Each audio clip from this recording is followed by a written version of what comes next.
Australia also who's here. So thank you very much for joining. Appreciate it. So here in Malaysia, it's actually 5 p.m. now. So 7 p.m. Australia. And for those of you joining us from India, it should be 2:30 p.m. So okay, we'll slowly begin. And please inform the others that the session has started so that they can join. Okay, we will begin with the Mangala Charana prayer. Sorry for my not wearing a shirt. It's very hot here, hot and humid.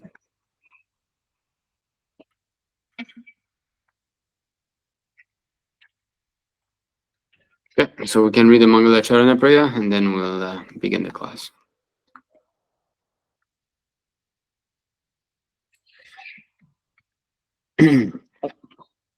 Om Gyanatimirandasya Gyananjala Shalakaya Chakshurunmilitam Yena Tasmai Shri Gurave Namaha Shri Chaitanya Mano Vishlam Stapitam Yena Bhutale Swam Rupa Kadamahim Dadati Swapadantikam Vandeham Shri Guruho Shri Utapada Kamalam Shri Gurum Vaishnavamsha Shri Rupam Sagrajatam Sahagana Raghunandam Vitam Tam Sajivam Sadvaitam Savadhutam Parijana Sahitam Krishna Chaitanya Devam Shri Radha Krishna Padan Sahagana Lalita Shivashakam Vitamsha He Krishna Karuna Sindho Dinabandho Jagatpate Gopesha Gopika Kanta Radha Kanta Namostute Tapta Kanchana Gaurangi Radhe Vrindavanishwari Vrishabhanu Sute Devi Pranamami Hari Priye Vanchakalpatarubhyascha Kripasindhubhyeva cha Patitanam Pavanebhyo Vaishnavebhyo Namo Namaha Namo Vishnu Padaya Krishna Prishtaya Bhutale Shrimati Bhaktivedanta Swami Namine Namaste Saraswati Deye Gauravani Pacharine Nirvishesha Shunyavadi Paschachati Shatarine Jai Shri Krishna Chaitanya Prabhu Nityananda Shri Advaita Gadadhara Shivasari Gaura Bhaktavrinda Hare Krishna, Krishna Krishna, Hare Hare, Hare Rama, Rama Rama, Hare Hare. Thank you for joining. I'll just close this door, as you might be hearing the children.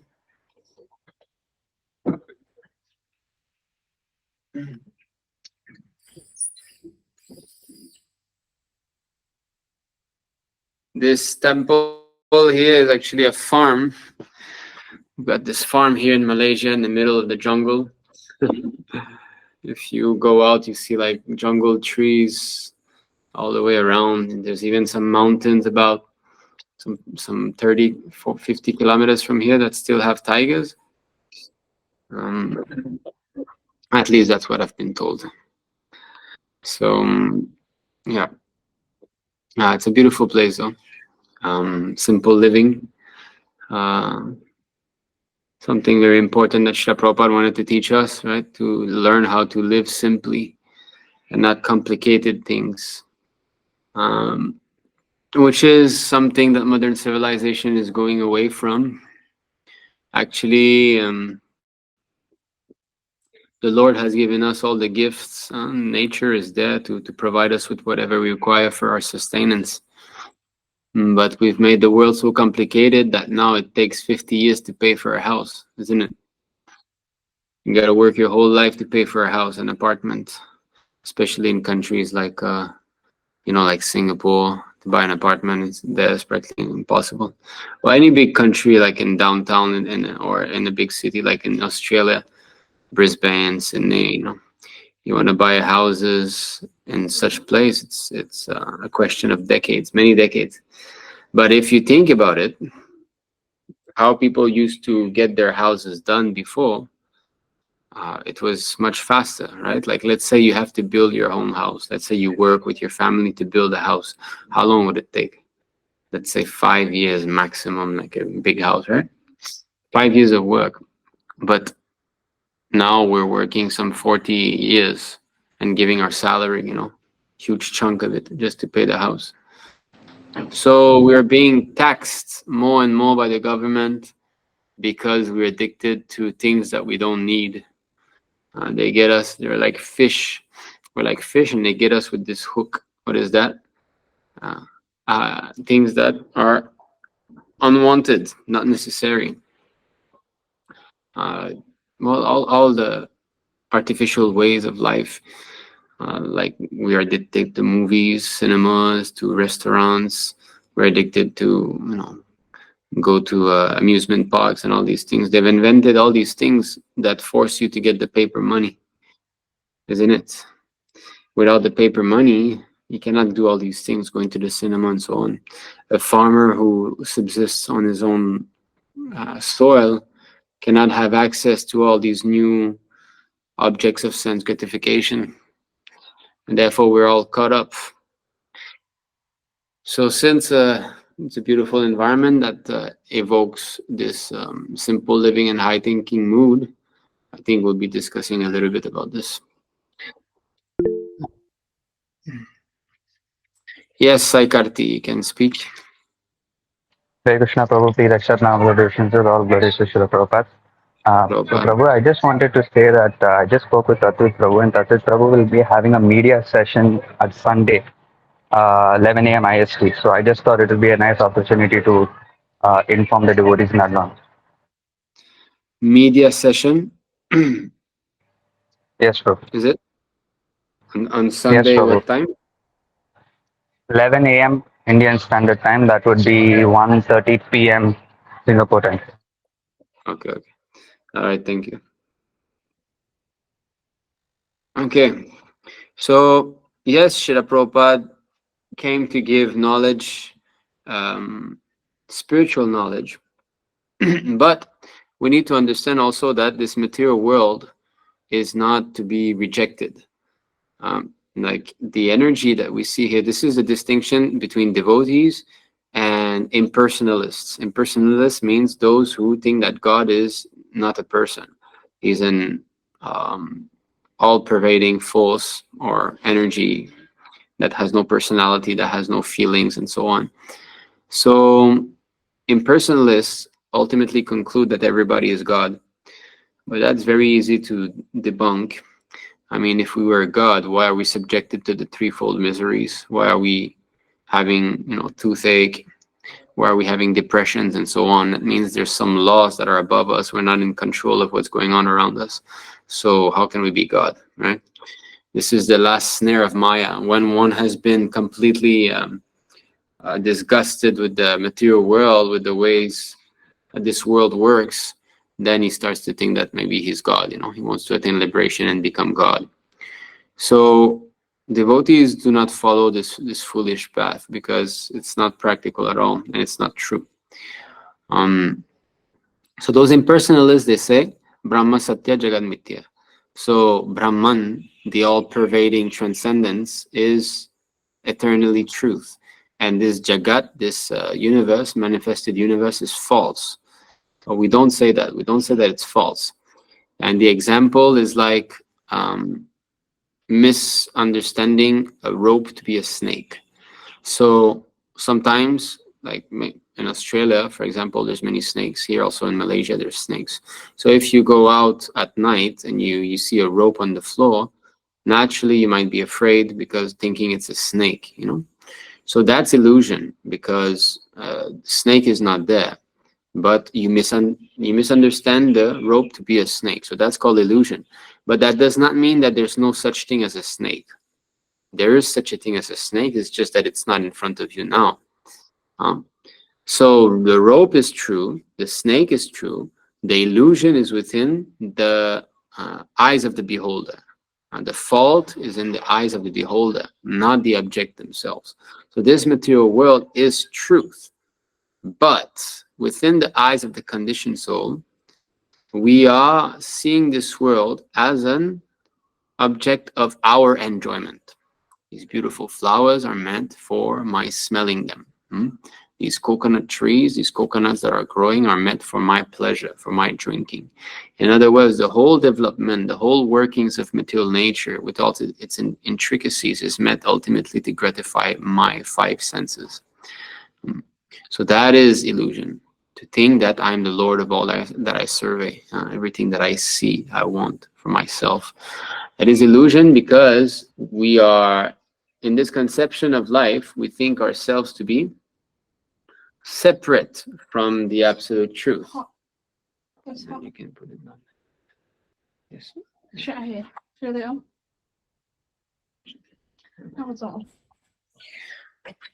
So, yes. Okay. So that is illusion, to think that I'm a separate enjoyer than the absolute truth. So actually, the whole creation should be in unity. There should be only one goal. It's just like a father. A father in his family. Why does he beget children? He beget children to enjoy life with them. Now he's thinking that if I get children, I'll be happy with them. I'll have a little boy, I'll have a little girl, and then all together we have one common goal, and it's to enjoy life together. So similarly, what is the goal of life? What is the goal of existence? Why is there something instead of nothing? The answer is very simple. It's pleasure. We want pleasure. That's all. And God is also like, why we want pleasure? Because we're a little sample God, and God wants pleasure. Krishna wants to enjoy, and he wants to enjoy with us. So that's why he created us, if you want to say. Of course, this word created is it's so that we can fit the understanding with it, our very puny intelligence, because it says Nahanyate hanyamane sharire nadvevaham jatu nasam nadvam nimejanadipa. So never was there a time when I did not exist, nor you, nor all of these people, Krishna says. So that means we are still eternal. We are eternal, and God is eternal. Now, how does that work? How come God is eternal and I'm eternal and still I'm created? Well, this is where the limit of our intellect can reach. Some things we cannot understand. But we just need to accept the fact there's no beginning to the soul, and at the same time, we have an origin. How does that work? I don't know. Don't ask me. But this is what Shastra says, and this is what Krishna says himself. So we are meant to be helping Krishna in his enjoyment. In other words, whatever we're seeing outside, this entire creation at nighttime, all these stars and all, that is his life. This is his existence, and we're only inside. It's like his dream. Actually, the Shastra says that this material world is the dream of Mahavishnu. Mahavishnu is one of the form of the Lord. So we are within his existence. Everything rests on him. We're just a little part of that huge, complex creation. So if we see the whole world as a means for his enjoyment, he's the one who wants to enjoy, and we help him in his enjoyment, that is how we can become happy. Because we are situated in our original position as a subservient to God. And that's the tough part. Why is it tough? Why is it hard to accept? Well, because here in the material world, we are all against God, right? If you speak of God, the majority of people, they're not willing to accept that they are meant to be helping the Lord in his enjoyment. He is the predominator and we are the predominated. But the whole material atmosphere is an atmosphere of rebellion. Children, especially nowadays in the modern day that we live in, kids are rebelling against their children. Wives are rebelling against their husbands, right? Men are rebelling against their, whatever, teachers or spiritual masters. So this is the disease. And why is that? It's because we are overpowered by Maya. Maya is the external energy of the Lord. So there's no fight between two gods. It's not that there's a good God and a devil God and they fight to who's. Krishna is 100% controlling everything. Actually, there's no such thing as bad from his point of view, because everything is his doing, directly or indirectly. Which means suffering is also brought about by God, but post our misuse of independence. So actually, Krishna does not want us to suffer. He doesn't want that. but we are forcing him to make us suffer. We are forcing him to create such situations that are horrible in this material world, because the more we disobey, the more the law will be stringent upon us. And it's just like in jail. The more you fight, the more you don't want to accept your sentence, the more in jail even you start to pick up fights with other inmates or with the the police officers working there and all. The restrictions that will be imposed upon you will be stricter and stricter. So therefore, there's this nice verse here that speak of our predicament.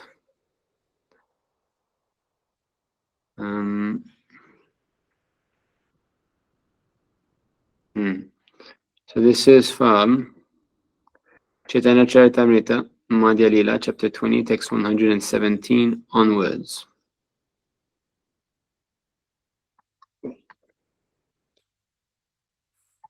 Okay, who would like to read?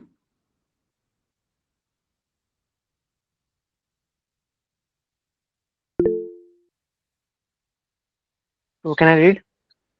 Yes, go ahead. Forgetting Krishna, the living entity has been attached by the external future from time Attracted. immemorial. Yes, Attracted. attracted by the external feature. Yes, so attracted by the external feature from time immemorial. Therefore, the illusory energy, Maya, gives him all kinds of misery in his material existence. Purport. When the living entity forgets his constitutional position as an eternal servant of Krishna, he is immediately entrapped by the illusory external energy. The living entity is originally part and parcel of Krishna and is therefore the superior energy of Krishna.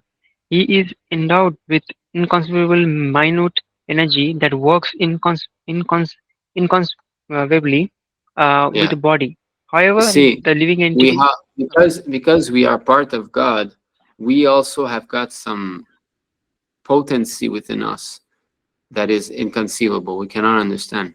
Just like how our hair is growing. It just keeps coming out and out and out and out and out. There's no hair within the skull. So how is it created? It's very hard to understand. Same things for the nails, right?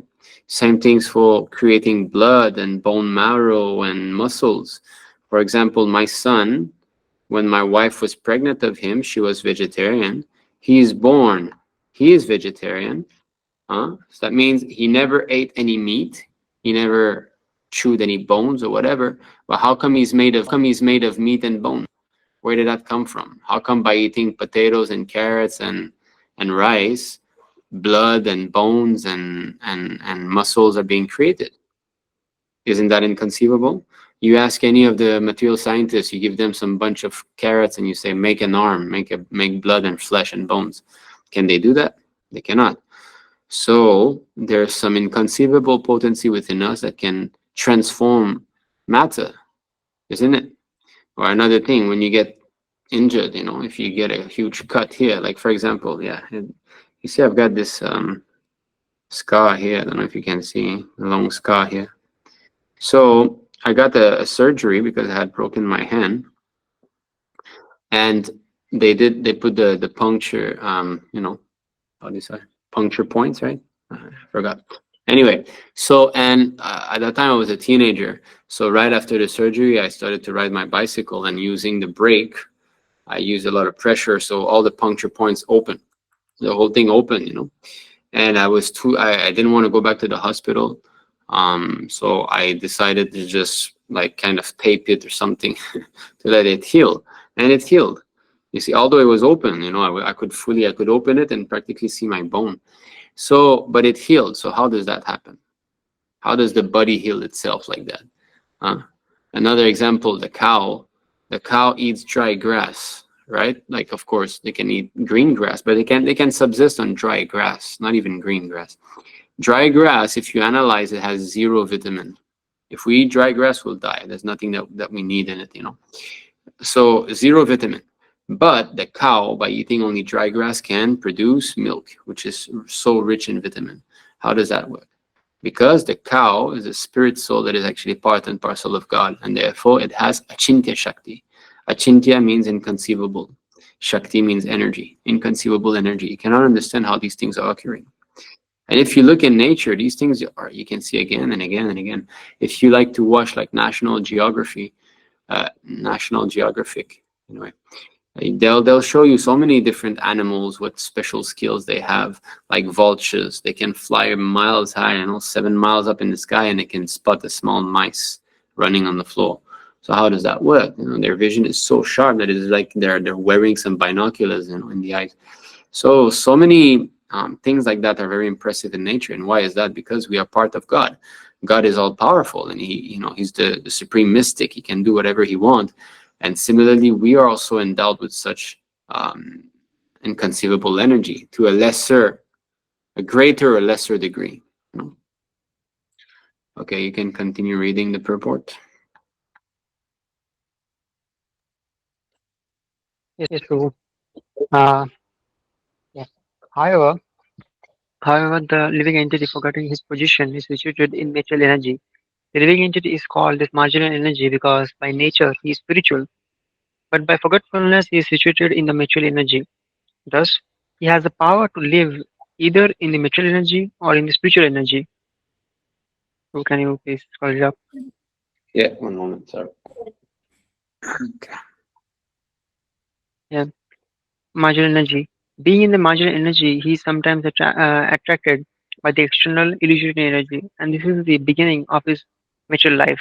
When he enters the material energy, he is subjected to the threefold time measurement: past, present, and future. Past, present, and future belong only to the material world. They do not exist in the spiritual world.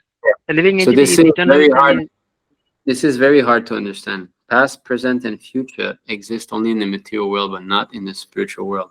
So first of all, what it says here, we are marginal. What does that mean? Is that there's the spiritual sky, the kingdom of God. Lord Jesus Christ spoke of that. All religion give a small hint. So there is the kingdom of God, which is the world, which we see here as a reflection. We live in the reflection of that world. Even modern day scientists, I've listened to a lot of talks about those who are, physicists, like, how do you call them? Astrophysicists or whatever.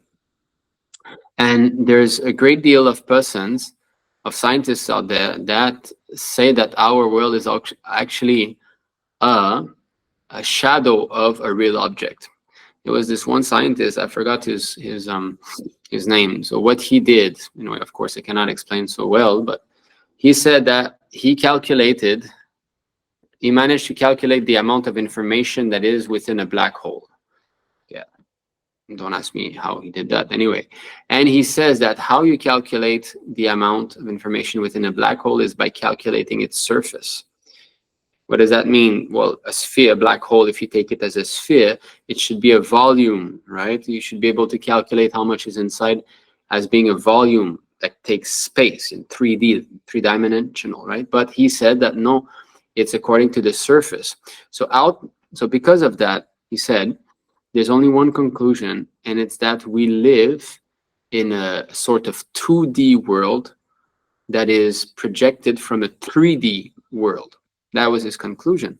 And the Vedas speak of that this material world that we live in is a shadow reflection of the spiritual world, a world that has no threefold miseries. There's no suffering there. It is called Kunta. Here, the world that we live in is called Kunta, which means full of anxiety. But the spiritual world is called Vaikunta. There's not one single anxiety. Actually, we are always fearful. Fear is always in our heart. What's going to happen next? Next second. What's going to happen next? Next second. Am I going to have something to eat tomorrow? Is someone's going to come and kill me? Am I going to have money? There's always some subtle anxiety that is always there in the heart. And we might deny that. And if we do deny that, is because we have never experienced what it means to be anxiety-less. It's always been there. So you just cannot, there's nothing to compare to. So this fear is always there. All living entities. Just like today I was seeing a little lizard, like a long lizard like that, not that little.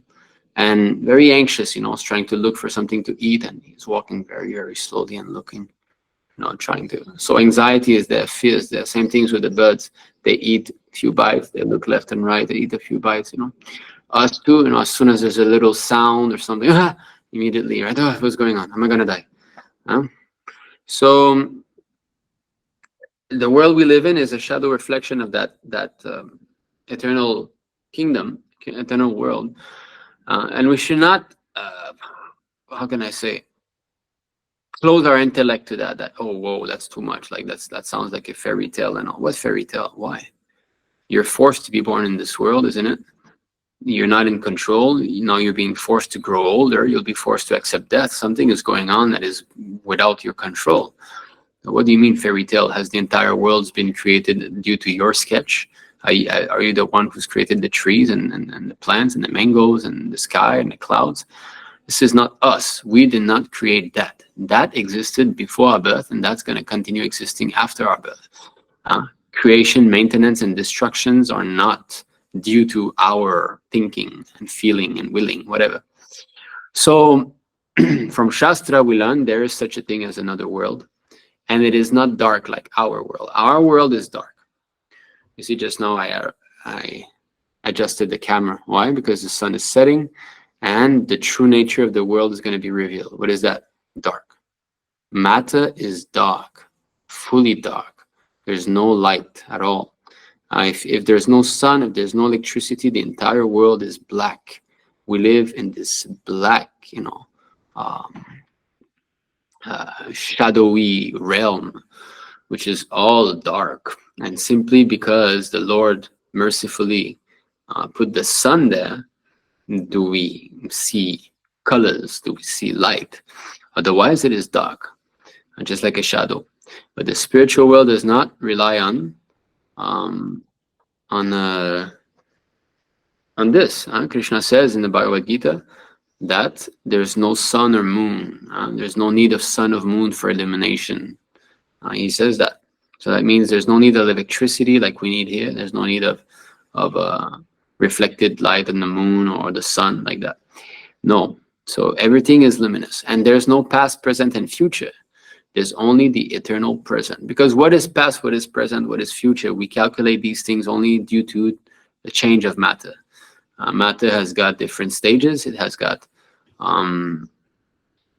there's a verse on that. I don't think we'll go there because I don't want to be going off track too much. But everything that we see in the material world has got a beginning. It has some growth. It has some sustenance. It creates like byproducts. Then it dwindles, and ultimately it vanishes. So it's like a dream, right? You see a tree. It comes from a seed, and then it grows, and then it loses its life and slowly decomposes, and it goes back into the soil. So if we were to see this material world, like, and let's say from the point of view of a demigod, right? And when we'll see it like going fast, not this material world, but this planet here, we'd see things like forests springing and then being destroyed, and then human beings born and dying, and so everything like manifests and then goes away. So it's like it's not steady. It's asat. Sat means eternal. Asat means temporary. So at the moment we live in the asat. We live in the shadow reflection of reality. And we are forced to struggle. Why? Because we've made the wrong choice of leaving the shelter of the Sat, the eternal world. So only great minds are capable of accommodating the discussions of such thoughts. What is that Socrates said? Socrates said, small minds discuss people. Average minds discuss events. And great minds discuss ideas. So, small mind people, Jennifer Lopez did that, whatever, who are these famous people nowadays? All these magazines, right? You open, they divorced, they got married, they got babies. You open the media, and it's all about the lives of these people, right? Or that president cheated on his, whatever it is. So small minds are attracted to this kind of gossip, And then average minds discuss events. Okay, the Independence Day of India was a great event that, you know, affected blah blah blah like that. You know, discuss events, but great minds, they discuss ideas, not any type of ideas. Ideas means, you know, great ideas, like, you know, what is the goal of life? How did we originate? What happens after death? Like that. So philosophers, you know, philosophically inclined minds. So such minds are capable to cope with this type of conversations and knowledge that we're getting now. Uh, Feeble minds were simply interested in eating, sleeping, mating, you know, be merry. What is that? Happy-go-lucky guy. I don't know if you've heard that expression. Happy-go-lucky guy, meaning like a guy who's got no worries, you know, he just wants to enjoy life. And okay, let's go have a drink, let's go party. This kind of puny minds, they're not capable of sitting down like that, like you're doing, and you know, discussing this kind of knowledge of another world, another universe. Not just universe, another creation, because we learn from Shastra there's many universes, many material universes also there. So okay, let's continue reading. We're going back here. Okay.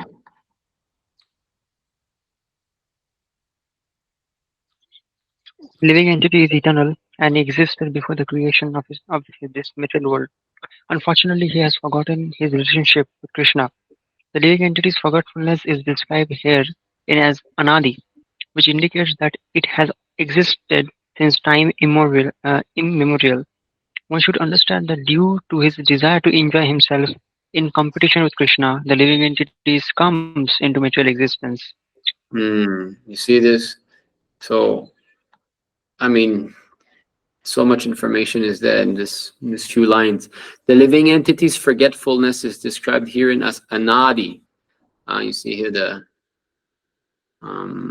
Krishna Buli se jiva anadi bahirmukha. Anadi. Anadi means without a beginning. And then, which indicates that it has existed since time immemorial. What does that mean? We'll try to realize a little bit more what that means. One should understand that due to his desire to enjoy himself in competition with Krishna, the living entity comes into material existence. We are competitors to God.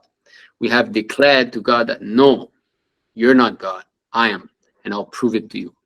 That was our challenge. You know, I'll enjoy separate from you, and I'll be the best enjoyer. This is the mess that we've put ourselves into. And why is it anadi, immemorial, since time immemorial? What does that mean? That means that we are conditioned prior to the beginning of the creation. That means we fell into this material world before this Brahma came. Brahma is the secondary creator of the universe, a personality that we cannot even fathom to understand, and he's not even God, so what to speak of God? So prior to the beginning of time, we were here. Now how do you calculate that? We calculate everything according to time, right? The changes I was saying, we see changes occurring, the sun is passing like that, going in, you know, east to west, and we calculate days. It's only the changes of matter. That's how we calculate time. So prior to the very beginning of when time started, we were already conditioned. So how do you calculate this? You know, you can't say like 10 days ago, 10 years ago, 10 million years ago, you know, 10 billion years ago. That's calculable. But when time is not even there, then how do you make the link between this creation and the past creation? Time stops to exist. Can you say like 10, 100,000 billion? No, you cannot, because time is not there. So how do you see intelligence breaks again? You cannot go, you know, beyond that. So prior to this creation, we were already conditioned. We came from the body of Mahavishnu. So we've been here for, it's an incalculable, therefore anadi. Chaitanya Mahaprabhu did not give a number. He said anadi, there's no beginning. But does that mean that there's actually no beginning? Again, it cannot be, because we are eternal. So we cannot be eternally here. And we have free will. And it's clearly said here we became competitor. So to be competitor to God, you must also be lover of God. I cannot become your competitor unless I have got the choice to be your lover or your servant, you know. So we decided to compete with God, and we decided to come here in the material world. And that's why we are subjugated to these laws of material nature. We have to go through birth, death, disease, old age, these things we do not want. We have to be subjected to the threefold miseries, miseries arising from the body and mind, from other living entities, from the demigods, natural disturbances. So we are in here, right? And we think ourselves happy. That's the big mistake. We are constantly struggling to keep the status quo, to avoid suffering and simply have enjoyment. The enjoyment we get is always not enough. It's not satisfying. And the miseries are always coming despite our great struggle to avoid them. So therefore, that means this is a punishment. And that's a hard thing to swallow, but we have to accept it. If we accept that, then we'll be serious about fixing the mistake. So therefore, the next verse and speaks. Okay, you can continue reading. I'm sharing here.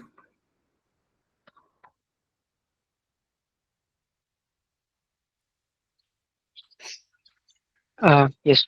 In a mutual condition, the living entity is sometimes raised to higher planetary system and mutual prosperity, then sometimes drowned in a hellish situation.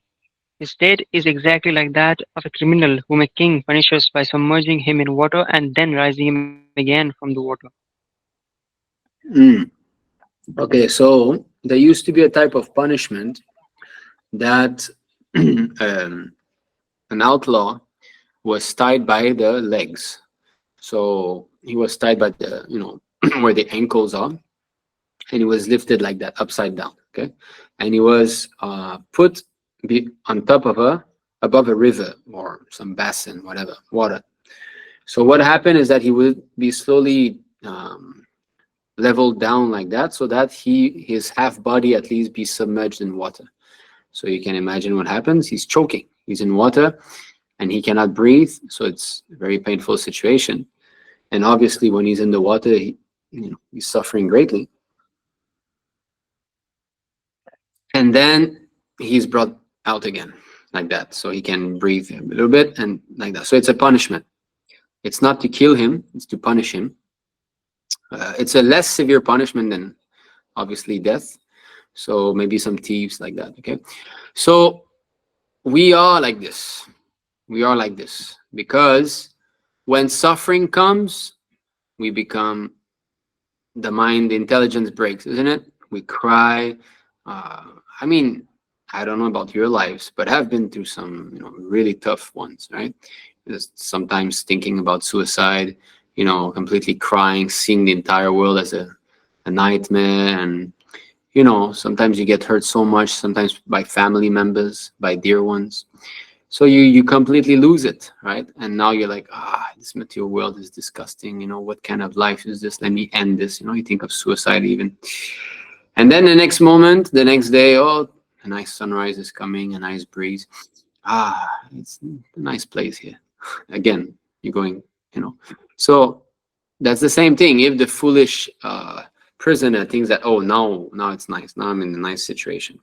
So here in this material world, happiness simply means a temporary cessation of suffering.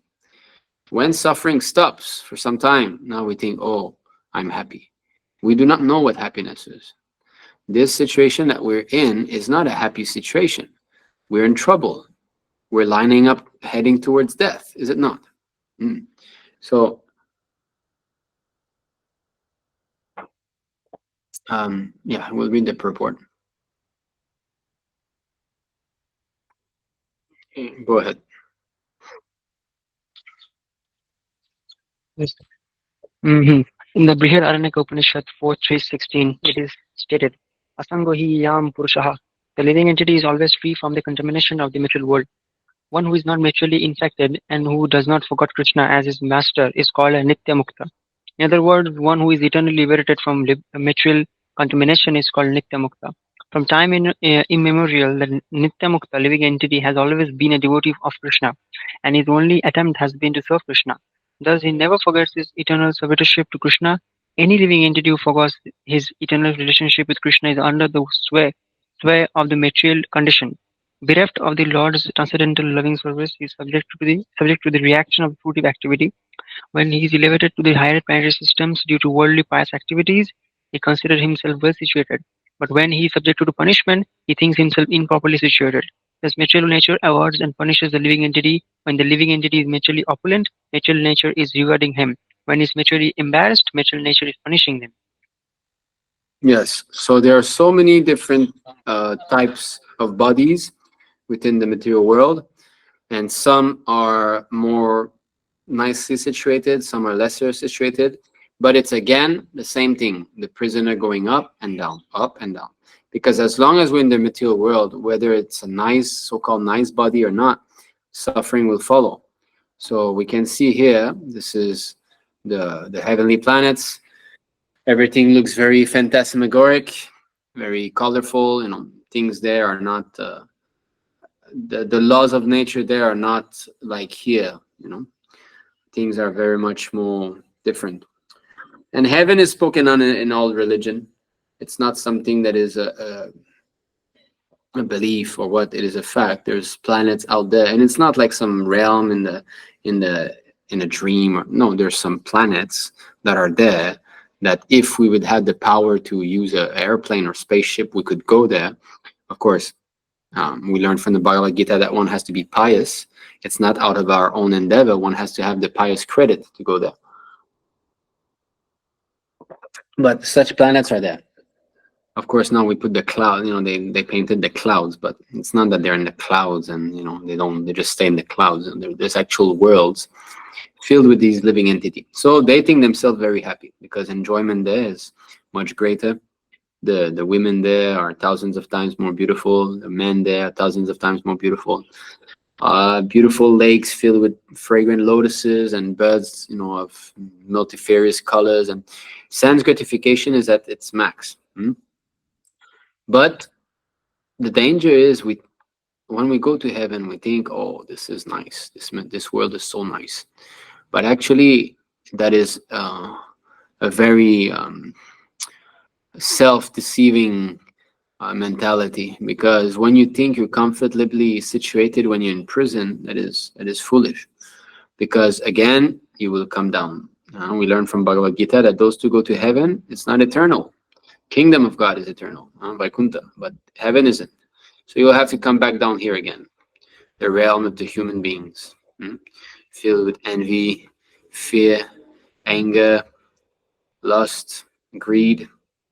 And here we are always in anxiety.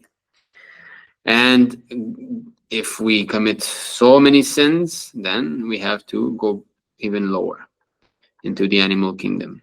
And this is death for the soul, because there's no question of knowing anything. We are completely under the laws of nature. We act completely according to the body that we receive. We are concerned with eating, sleeping, mating, defending, and we're always fearful of other animals eating us, like that. So up, oh, it's nice. Down, oh, I'm suffering. Up and down, just like the prisoner. So this is the explanation. So we'll go to the next verse. That's the verse that I wanted to especially discuss. Okay. You can continue reading.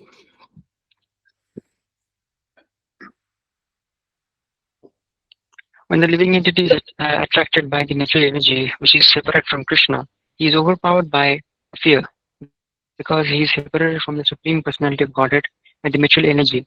His conception of life is reversed. In other words, instead of being the eternal servant of Krishna, he became Krishna's competitor. This is called Viparyayo Smritihi. To nullify this mistake, one who is actually learned and advanced worships the Supreme Personality of Godhead as his spiritual master, worshipable deity and source of life. He thus worships the Lord by the process of unalloyed devotional service. So when the living entity is attracted by the material energy, that means when we want to think that, okay, let me try to come to this material world and be God, which is separate from Krishna, he is overpowered by fear. So fear is there for those who think themselves separate from God, which is most of us, right? At least myself, I'm definitely not self-realized, fully understanding that I'm eternally situated in the Lord. The Lord is in me and in every living entity. I'm not on that level, and therefore I experience fear. But because I've taken to the process of chanting Hare Krishna, I'm definitely less fearful than those who are atheists, the gross materialistic. Because he's separated from the Supreme Personality of Godhead by the material energy, his conception of life is reversed. In other words, instead of being the eternal servant of Krishna, he becomes Krishna's competitor. So that's our eternal identification, to be an eternal servant. And that word servant brings a sort of rebellious surge within our heart that why should I be servant? Why can I enjoy? The thing is that we misunderstand what this service is. This service is based on love. It's based on love. It's not based on exploitation. Because here in the material world, all relationships are based on exploitation. I want to exploit others. What does exploitation mean, first of all? It means to take something from you for my own pleasure. That's exploiting. I get from you and I'm exploiting. Just like in Africa, it says that they are often exploited. Just like now, this whole craze about um, electric vehicles. Okay, we don't have the problem of oil anymore, but you require some types of metals that some poor African kid is sent into those dangerous mines to get. So we can say they are exploited. This is the capitalist mentality. My pleasure resides upon your head. In other words, you feel this pleasure so that I can feel pleasure. That is an exploitive mentality. But Krishna consciousness is about seeing everybody happy. No more exploiting one another. So Krishna, although we are his servant, it's not based on exploitation. It's not based on Krishna. It doesn't need that we serve him. It's for our own best interest because we are his part and parcel. So we should link our existence with his. So in this material world, everything is based upon one's own pleasure. That's all. For example, the closest things that Prabhupada says that is closer to spiritual love is the love of a mother for her child. Okay, so a mother loves her son so much that she's willing to sacrifice her life, right? So it seems to be selfless, but there's still desire for one's own pleasure in this. Like imagine that babies were born looking like 90-year-old small person and that they had the same type of voice.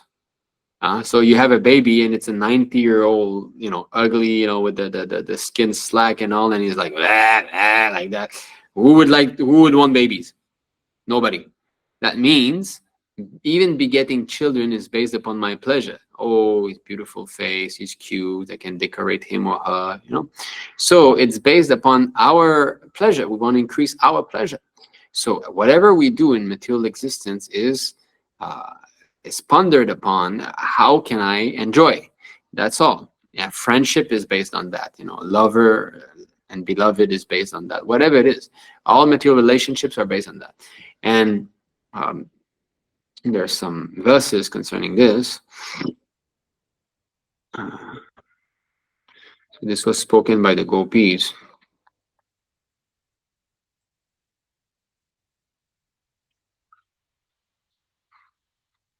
So this is 10:47:6. Maybe someone else can read.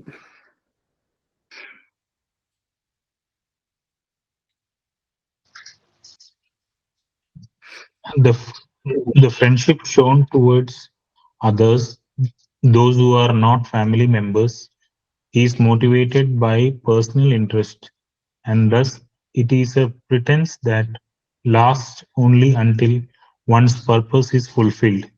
Such friendship is like the interest men take in women or bees in flowers.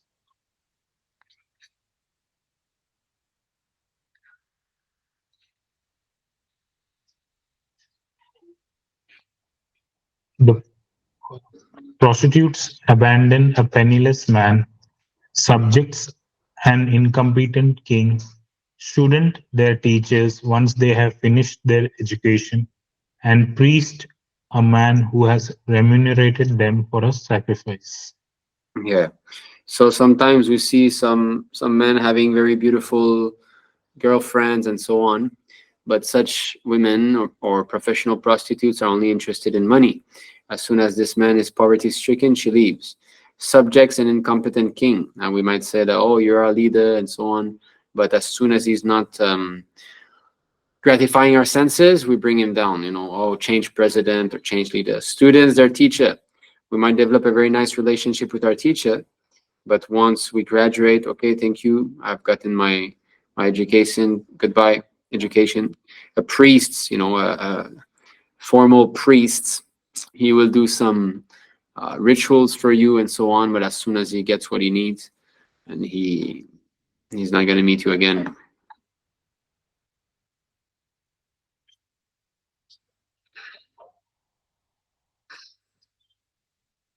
Continue, Prabhu.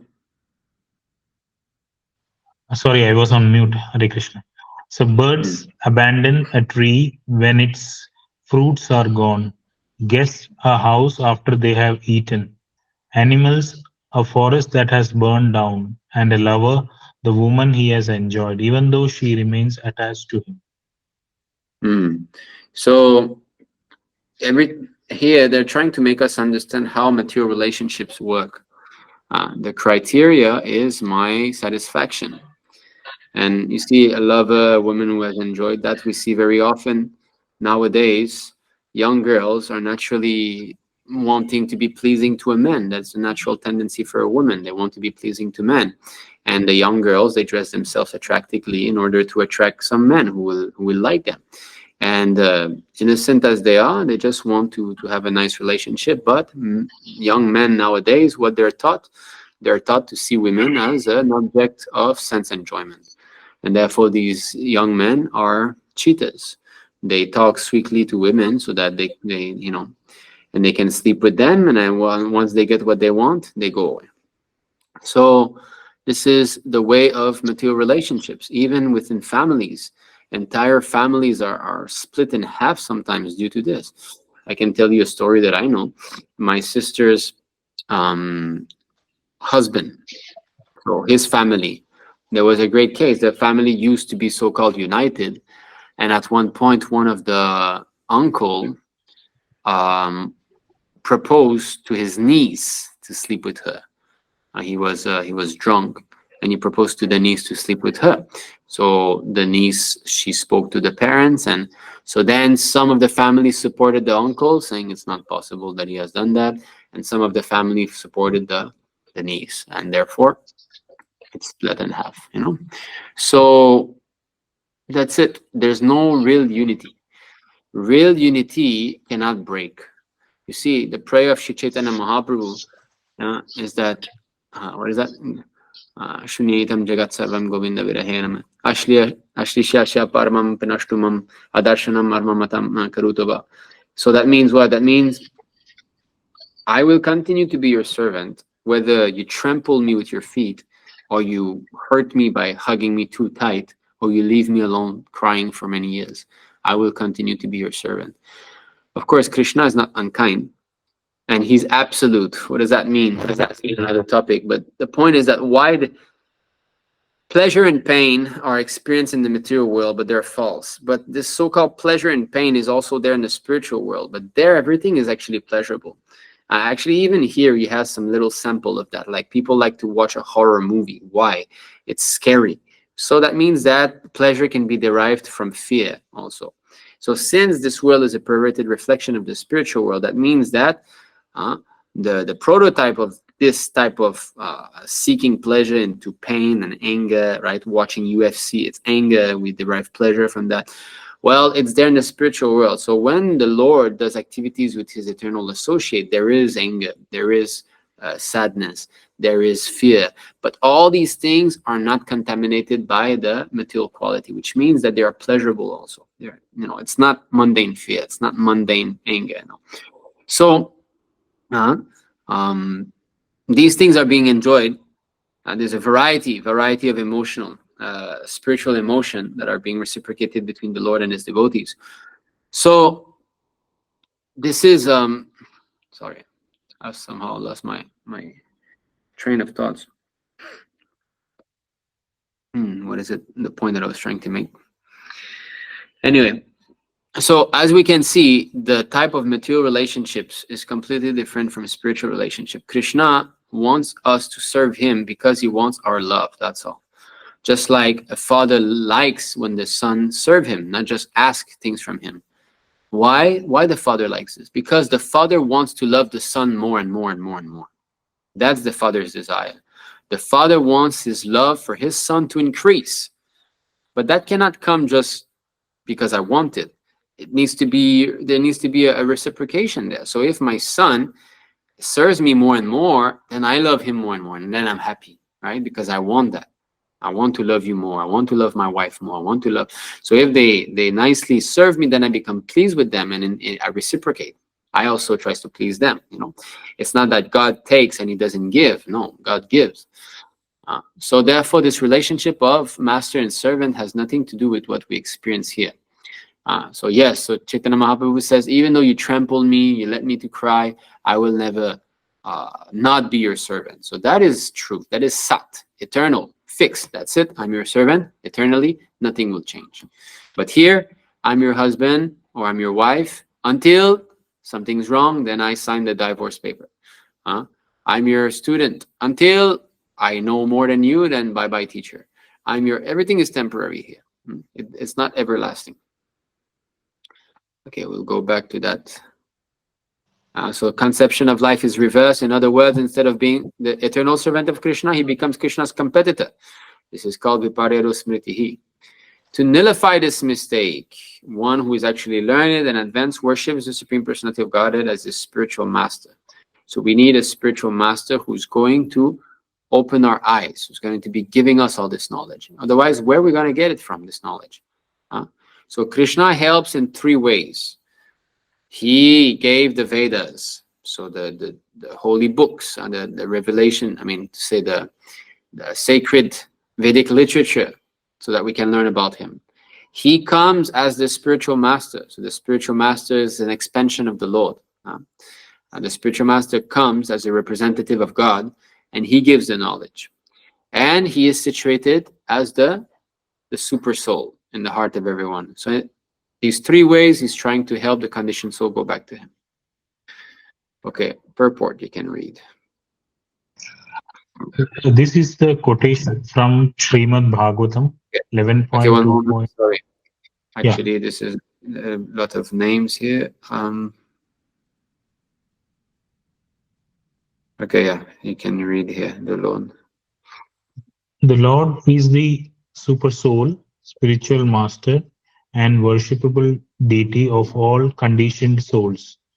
Not only is Krishna the supreme worshipable deity for all living entities, but he is also the Guru or Chaitya Guru, the super soul, who always gives the living entity good counsel. Unfortunately, the living entities neglect the Supreme Person's instructions.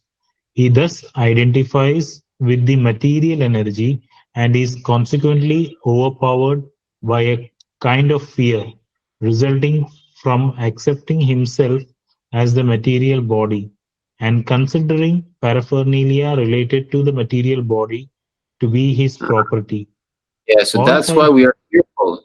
We think that we are this material body, and we know that matter will vanish, right? We have seen that our great-grandparents are dead, our grandparents are dead, and then our father and mother, they will die, or they are dead already. So we see that it's going to happen to us. And if we identify ourselves as being the body, we think that we are going to end. There is one day where this is going to be over. So therefore, it's fearful. But one who's self-realized, who knows that he's spirit soul, he knows he's eternal. So if you're eternal, you always existed, you will always exist. Where is the cause of fear? And same thing. So to consider everything related to the body, this is called in Sanskrit aham mameti. I am, and this is mine. I am this body, and whatever is related to this body is mine. So all my possessions, my car, my TV, my house, my wife, my children, my prestige, my education, we think that all this belongs to us. But when the body is finished, all these things vanish too. So therefore, we are fearful. Okay, continue.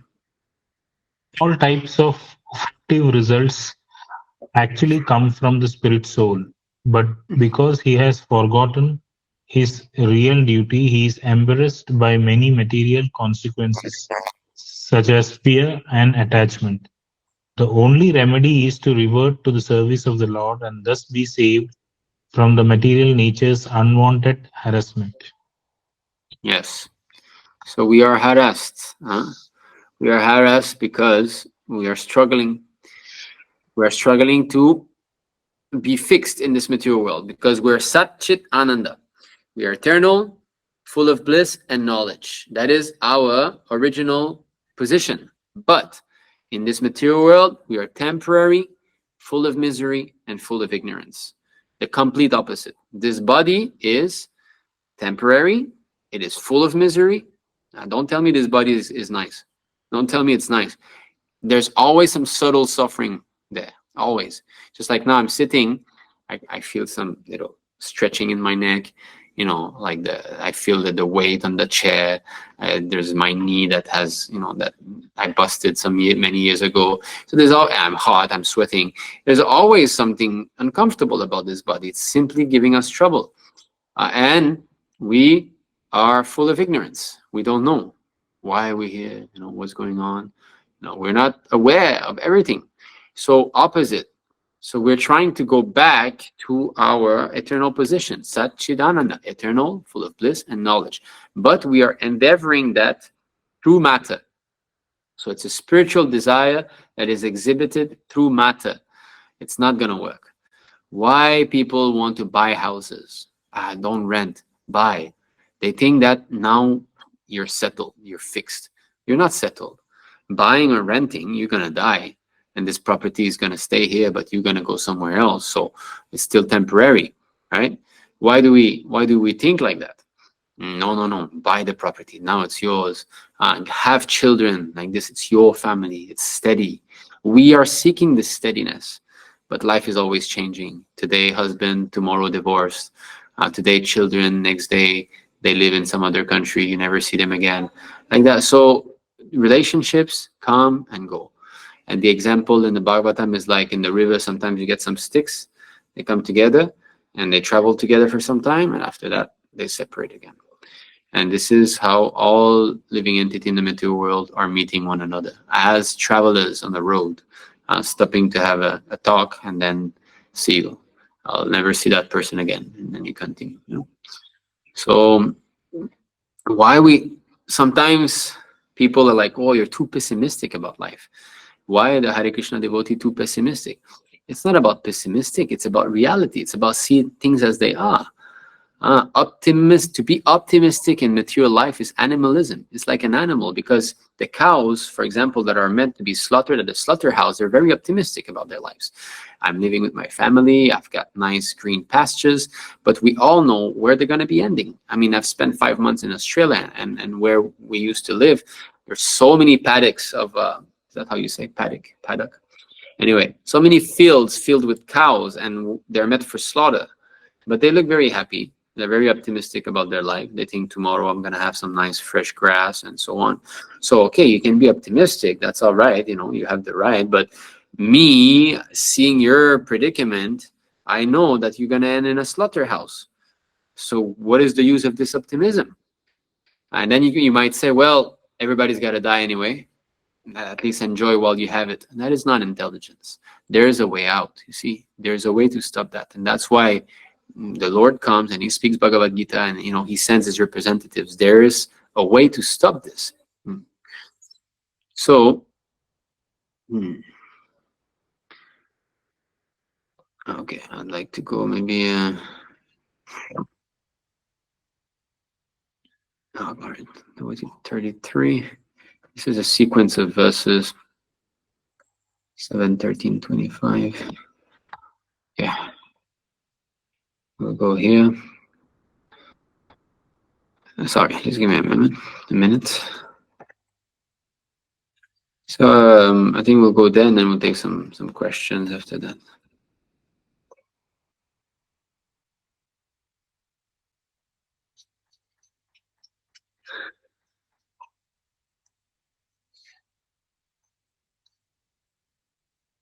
Okay.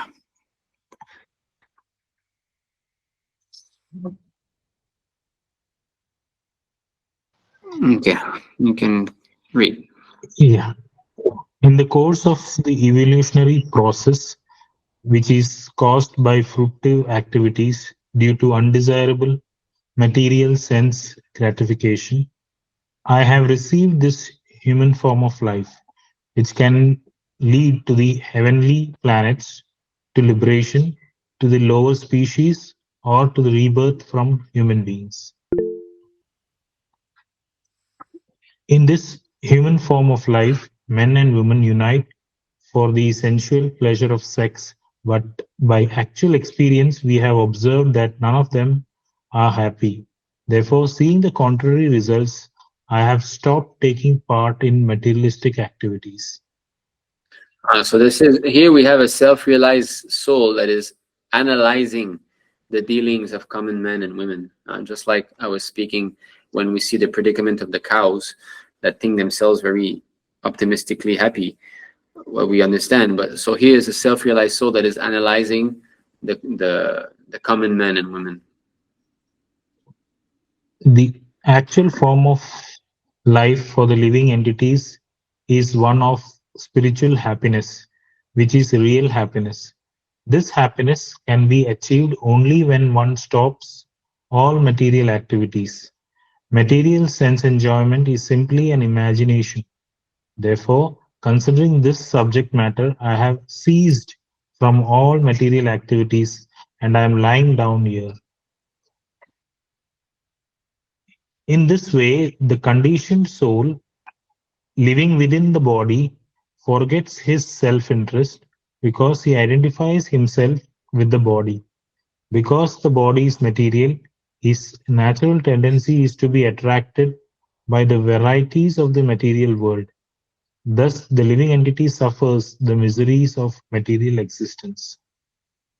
So spirit soul, we should actually be freed from material entanglement, but we think I'm this body, I'm white, I'm Indian, I'm Chinese, I'm communist, I'm Christian, I'm Muslim, I'm Hindu. We all identify with this material body, and thus we seek objects of enjoyment related to the body, and because of that, we're put into so much trouble. Just to try to get this sense gratification, we have to struggle hard day and night. Just as a deer, because of ignorance, cannot see the water within a well covered by grass, but runs after water elsewhere, the living entity covered by the material body does not see the happiness within himself, but runs after happiness in the material world. This is a nice verse. Actually, happiness is inside of us. A self-realized soul can be happy anywhere because he simply connects with God within. We learn from the Shastra and the Acharya that God is inside of us. So if you're always with God, happiness is right there. We just need to know how to dwell within, how to know how to feel Him, and we will feel pleasure. It doesn't matter in which circumstance. There's no, this is called, what is that? Apratihata. What is that? The other word. It should be uninterrupted and unmotivated. And bhakti, devotional love for God, cannot be stopped. Real devotion to God, real love cannot be stopped under any circumstance. And we see our great ahaituki. Yes, thank you. So ahaituki and apratihata. So no, only in that situation will I, be happy. That means it's conditional. Under certain circumstances, I will experience happiness. Not like that. Someone who's beyond the duality of pleasure and pain in the material world, he's always happy. So we see that Haridas Thakur, he was being whipped. Is that how you say? With a whip. He was being hit with a whip. And he was chanting Hare Krishna, Hare Krishna, Hare Krishna. So he was in pure bliss. He was in pure happiness, even though the material body was being tortured. Same things in the Western world, Lord Jesus Christ. How is it that he was still praying for the welfare of those who were crucifying him? That means he was still connected with God. He was still experiencing the love of God. So this is the standard to experience real happiness.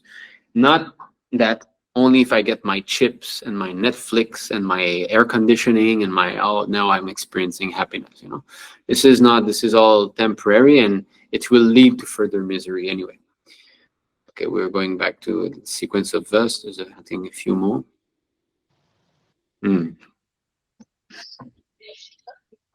living entity tries to achieve happiness and rid himself of the causes of distress. But because the various bodies of living entities are under the full control of material nature, all his plans in different bodies, one after the another, are ultimately baffled. Yes, ultimately baffled. Why? Because ultimately death is there. So whatever you do, oh, I want to be a president, I want to save my country, oh, you die. I want to make my family member comfortable, oh, you die. You see, it's not pessimism. It's simply the truth. It's the bare fact. But because we are not in knowledge, we don't see these things, and therefore the Lord helps us with this sastra, this literature, and with the spiritual master who speak on the strength of Shastra. And also he gives us the intelligence to realize these things situated within our heart.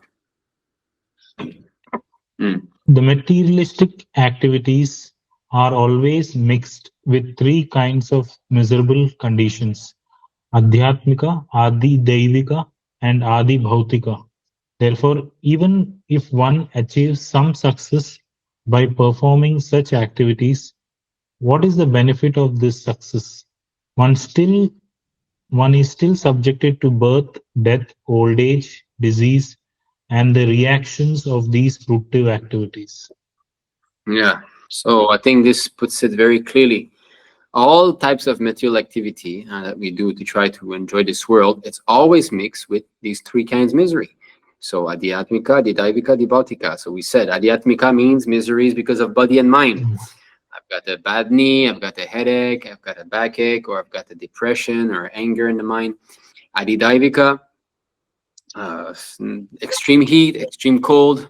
Just like now in China, there was some village that was experiencing some big forest fire.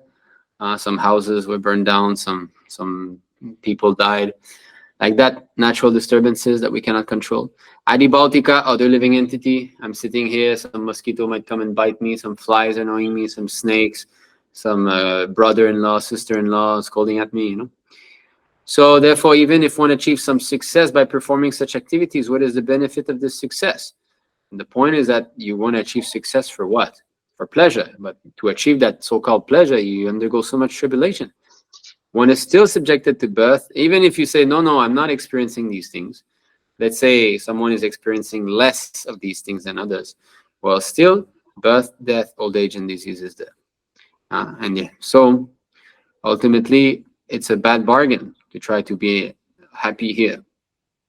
The Brahmana continued, I am actually seeing how a rich man who is a victim of his senses is very greedy to accumulate wealth and therefore Go ahead. suffers from insomnia. Sorry, Siri has. Okay, go ahead. Continue. Therefore suffers from insomnia due to fear from all sides, despite his wealth and opulence. Those who are considered materially powerful and rich are always full of anxieties because of government laws, thieves and roughs, enemies, family members, animals, birds, persons seeking charity, the inevitable time factor, and even their own selves. Thus, they are invariably afraid. Just see, the more you become materially attached, meaning you have more possessions, you have more material desires, you increase your anxiety unlimitedly. Governmental laws. Again, I was watching the same video about China. Now they're gonna postpone retirement to 65 years old. It was 60. They want to postpone it to 65. It was 60 for men, 55 for women. Anyway, they want to bring that to 65. And the new laws has like shrunk down the retirement plan of all people. So they were seeing how much they could get for retirement, and that for some people it has shrunk by 1/3. So government is stealing. Thieves at least we can identify them clearly. They come and take something from you.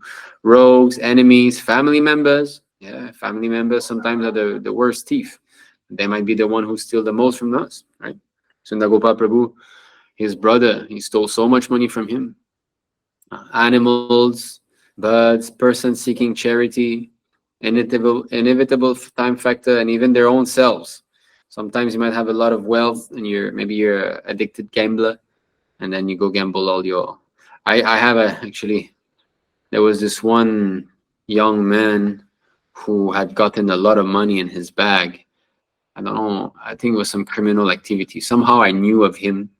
I knew who he was, and he had this huge bag filled with big notes. I don't remember how he got that. Anyway, and he got drunk, and he had this bag with him, and he got drunk, and he just opened it, and he started to shake it like that, and everybody came, took the money, and ran away. You can just imagine how he felt the next day. So anyway, so sometimes we are the selves of our, losing. We are the cause of our losing money. So, okay, I began today's talk by speaking about simple living, and I wanted to talk about this farm living, but I got sort of. I'm gonna close the windows because I see the mosquitoes coming in. Okay, any questions?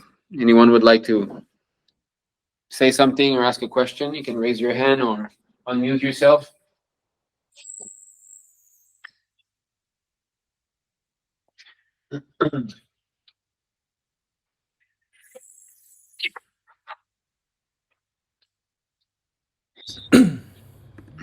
Anyone?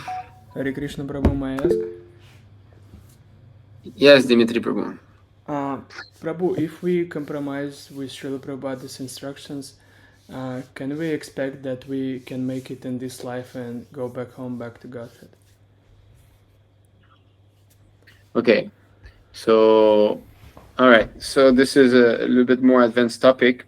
So for those of you who are new to Krishna consciousness here, so what he's asking, Srila Prabhupada is our spiritual master because he's the one who's giving us knowledge. Although physically not here anymore, he is through his books. Okay, that's why we always speak from Srila Prabhupada's books, as you saw in the session. We always try to quote from his books. So what he's asking is that if we compromise with his teachings, if we take his teachings and we cherry pick, I'll accept this, I'll accept that, and the way that I'll present the knowledge to others, I'll remove something or I'll add some things to sugarcoat it or whatever. That's what he's speaking about. So just like you've seen in today's session, actually we're discussing things that are not necessarily palatable to hear, but that are beneficial. Just like bitter medicine. Bitter medicine might not be nice to swallow, but it's beneficial. So in order to really help someone, sometimes you got to say things that are not going to be easy to swallow. Okay, but that's the way it is. We have to present this knowledge as it is, because you see, like the knowledge that we've spoken tonight. Today. So I'm not like realizing all this, to some extent I might realize that, but I'm simply like a messenger, right? I'm showing these verses and we study, we read them together, and we help one another advance spiritually in this way. Okay, but I'm not like realizing all these things yet, right? So, but so I don't have the right to choose what to present to you or not, because I'm not an expert physician. It's just like someone who practices surgery without having had a surgical license, right? Having gone to university and so on. It's illegal. You go to jail because you're going to kill someone. So similarly, if I think that I can cherry pick and present some type of knowledge and so on to others the way I think is beneficial, then I'm a cheater. That's all. And therefore, this parampara system of spiritual master and disciples are only those who have 100% obeyed their spiritual master. They have heard, tried to realize, and they have presented the knowledge to others as it is. So if we compromise, if we make compromise that I'm not going to speak this, I'm not going to speak that, of course, one should have intelligence as to how to present this knowledge. It's not that, oh, Shastra says that all of us are prisoners and we're going to hell, like bashful, like sometimes some religion they preach like, you're going to hell, you're enough. It doesn't appeal to people, right? Although it might be true that yes or no, we don't know, but there's a way to present. But it's not that we remove some of the information or that we change. And the answer is no. If we compromise, we cannot go back to the Lord. We cannot go back to Krishna, because our only link with Krishna is through the self-realized spiritual master. The spiritual master is the one who is bringing us back to Godhead. So he's got the ticket, So if you don't have the ticket, how you can get to your destination? So the spiritual master has got the ticket, and he's the one who can bring you back to God. It's through him only.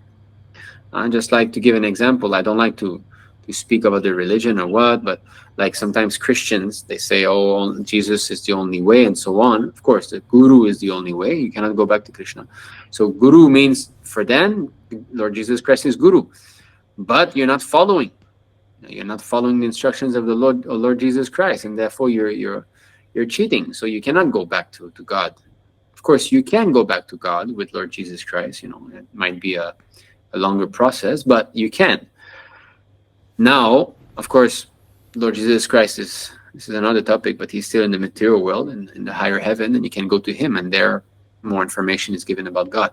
But you can go back. So, but if it's just you compromise on his instructions and so on, you're not going to go back.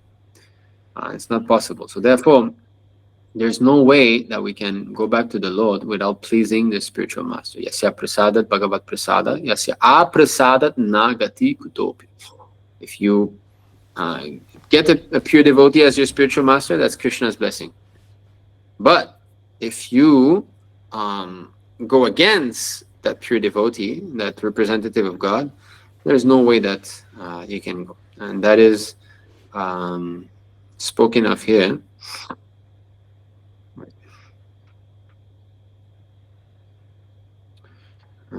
Sorry.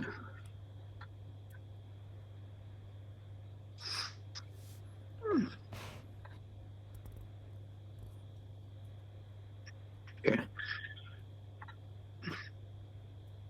So that's a bit what we were speaking about, the three sources, right? The Vedas, the spiritual master, and the super soul. So Dimitri Prabhu, can you read this?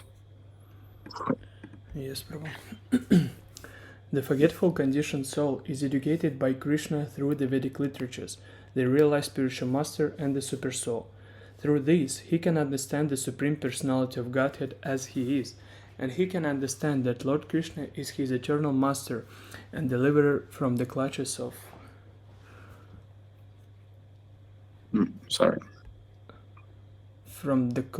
Maya. In this way, one can acquire real knowledge of his conditioned life and can come to understand how to attain liberation.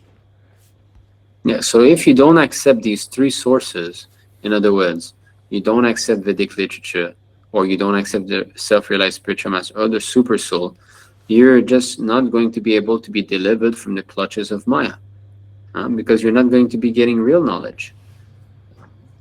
So the whole idea is to attain pure devotional service, and that we will get only by pleasing 10% the pure devotee. Then we will get. So this compromising attitude is due to being offensive. When you're offensive, committing offense against Srila Prabhupada, then you'll want to compromise. Because compromising means what? Means very subtly, it means that I'm becoming a competitor to Prabhupada. I'm presenting something else. Prabhupada is presenting that, but I'm not a via medium to Prabhupada. I'm a second spiritual master who's concocting my own theory. So if I'm a competitor to Prabhupada, then how can I go back? It's not possible. Can you read this verse? Yes. Dear Lord, unless one worships the lotus feet of great devotees, one will be conquered by the illusory energy, and his intelligence will be bewildered. Indeed, who has not been carried away by the waves of material enjoyment which are like poison? Your illusory energy is unconquerable. No one can see the path of this material energy or tell how it is working. So if you cannot see the path of this material energy or how it's working, how you can concoct your own interpretation or your own compromising, way of presenting? You are not the one who's seeing how things are going on, right? When I say you, of course, Nimai Nitai Prabhu, I don't say you. I say the person who's So you see, unless one worships the lotus feet of a great devotee, one will be conquered by the illusory energy. So we cannot figure it out on our own. It's just not possible. Now we're getting this knowledge because of Srila Prabhupada. And if we don't want our intelligence to be bewildered, then we have to repeat as it is. Whatever he states, we have to repeat. Prabhupada is not some mundane personality that we can just ignore. He is the representative of the Lord who has given us this knowledge. He's not this is not made by a normal person. You see all these hands here? If we were to turn around, it would be at least 20, 10,000, 15,000 people with their hands raised and chanting Hare Krishna in complete bliss and ecstasy. Hippies, workers, bikers even, were all emerged in bliss because of this personality here. That personality here is not from this world here. He is a liberated person who has come from the spiritual world to bring us back. We have no access to God unless we go through him. That's it, and that's all. There's no other way.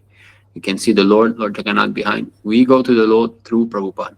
And if you think that I can bypass him, then you're done. You are finished. And that is why a great part of our movement is collapsing, because they are trying to put Prabhupada aside. Srila Prabhupada is in direct contact with God. He is seeing Krishna. And he is the one who's going to be doing the introduction. In other words, he's going to bring us back to God. And we can see God face to face through him, by his mercy only, nothing else. So if we want to compromise with his teachings, and we don't want to be accepting, then how we can go back? You tell me. It's not possible. You can go on worshipping the deity of Krishna. You can go on reading these books that we're showing, Bhagavad Gita and Srimad Bhagavatam. It's never going to be working. And therefore, this verse is there. This bathing of an elephant, right? What is it? 7:15:26, I believe, right? So, Bhagavatam 7:26. You please read this.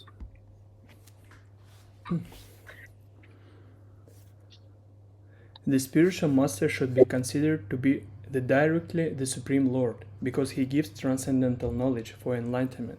Consequently, for one who maintains the material conception that the spiritual master is an ordinary human being, everything is frustrated. His enlightenment and his Vedic studies and knowledge are like the bathing of an elephant. Yes, so he should be considered to be directly the Supreme Lord. We should see Prabhupada as a direct manifestation of God.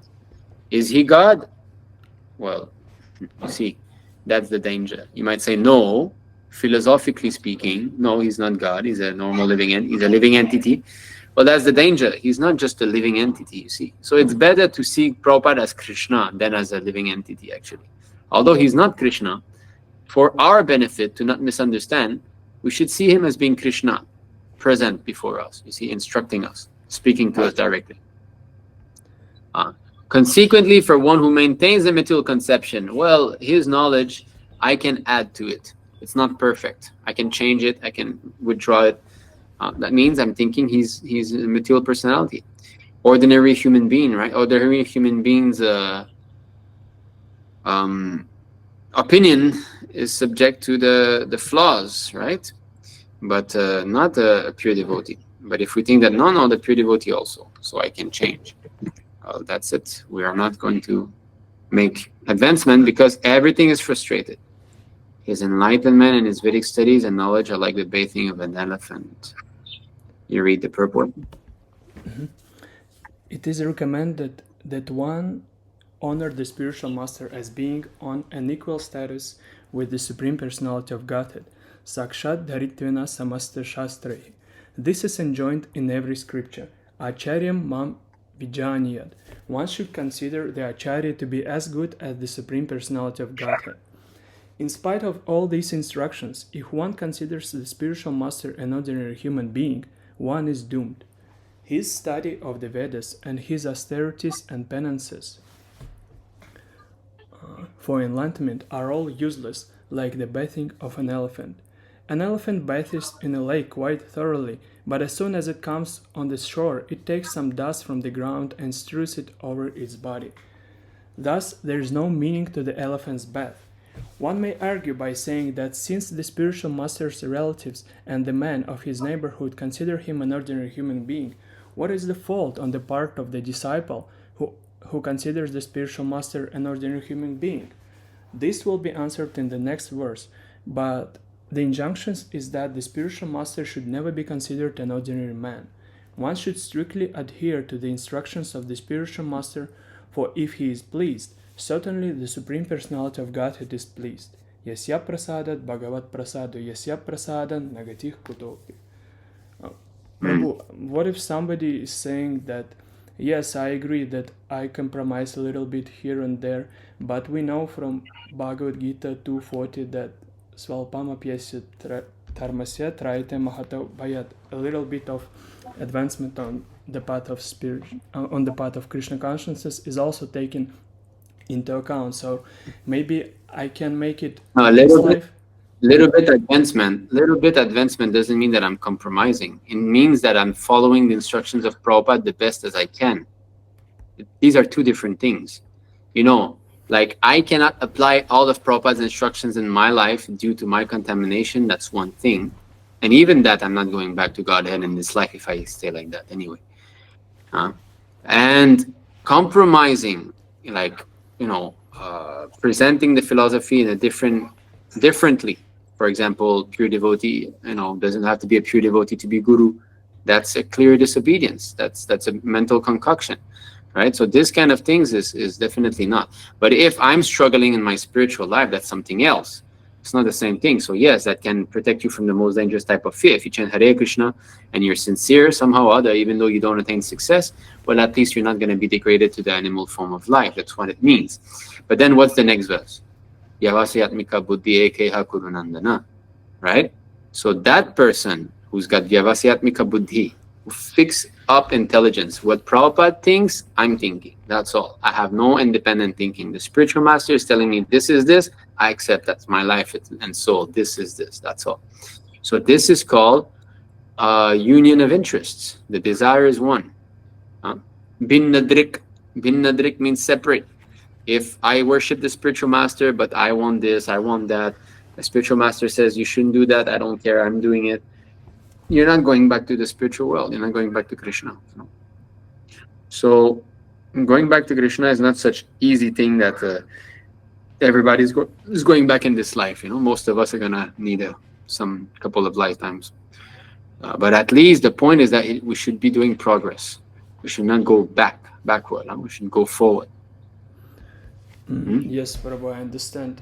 Of course, I don't want to give names here, but that person is saying that he considers himself as Srila Prabhupada's disciple because he was initiated through the ritual system of initiation, but he's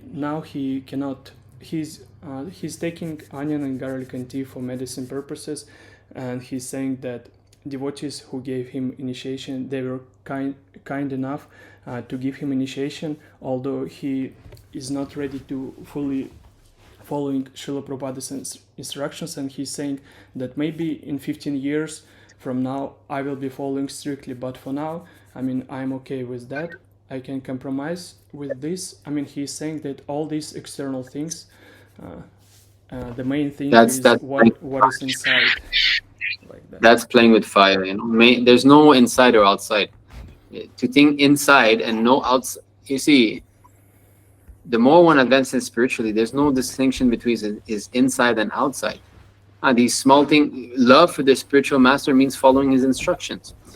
So onion and garlic for medical purposes, I don't think that's against Prabhupada's instructions. You know, even Prabhupada said sometimes these things are used for medicinal purposes. But I mean, you should be sincerely doing that.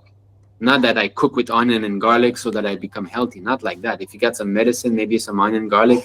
Prabhupada said these things can be used for medicine. There's a quote like that. I cannot put it out now, but you just type garlic in Veda base and you go to conversations, I think, and you'll find it. Anyway, so that's all right, but that's not necessarily compromising, but I'll be serious 15 years from now. That's playing with Maya. That's thinking that you're safe. You might be dead 15 seconds from now, right? What are you talking about 15 years from now? So that means somehow this person is becoming weak spiritually because that person is starting to have difficulty to seek guidance. Of course, we want to help. It's not that now we say that person is fallen. No, we want to help. But unfortunately, this person is starting to become more independent. But that's not, you see, spiritual life means you stop this business of wanting to be independent. You become a servant of the spiritual master and you follow his instructions. And as much as one surrenders to that mood, that much advancement he will be making, right? Because love for the spiritual master, let me see, let me take this out. Love for the spiritual master is the same thing. Yeah. This is a letter, instructive letter that Prabhupada wrote.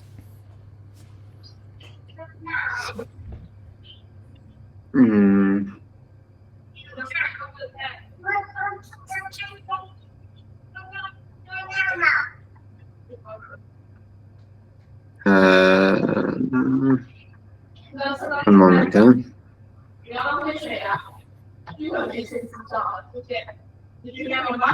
Where's this?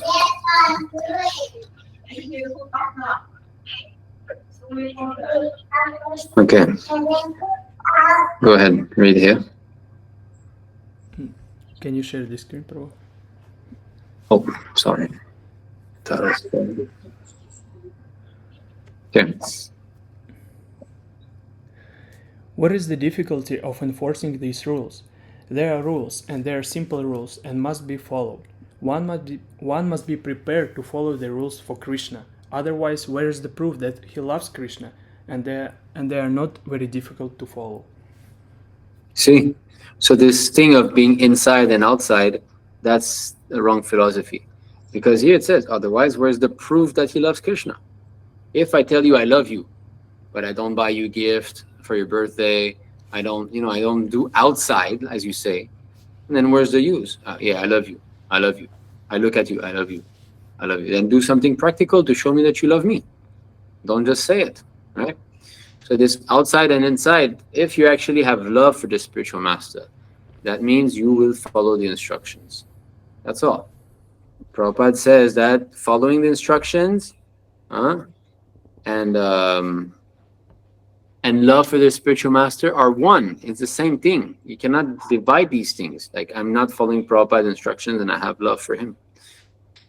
So I'm sorry to hear about that devotee. So try to help that devotee as much as possible. If he's developing too much independence, then pray for him to Krishna. Pray for him that Krishna will give him some good intelligence. But that's it. It's hard on our own to make it. Sometimes devotee want to remain alone. We're playing with fire. At any time Maya can hit, and again we become fallen and go back to our bad habits.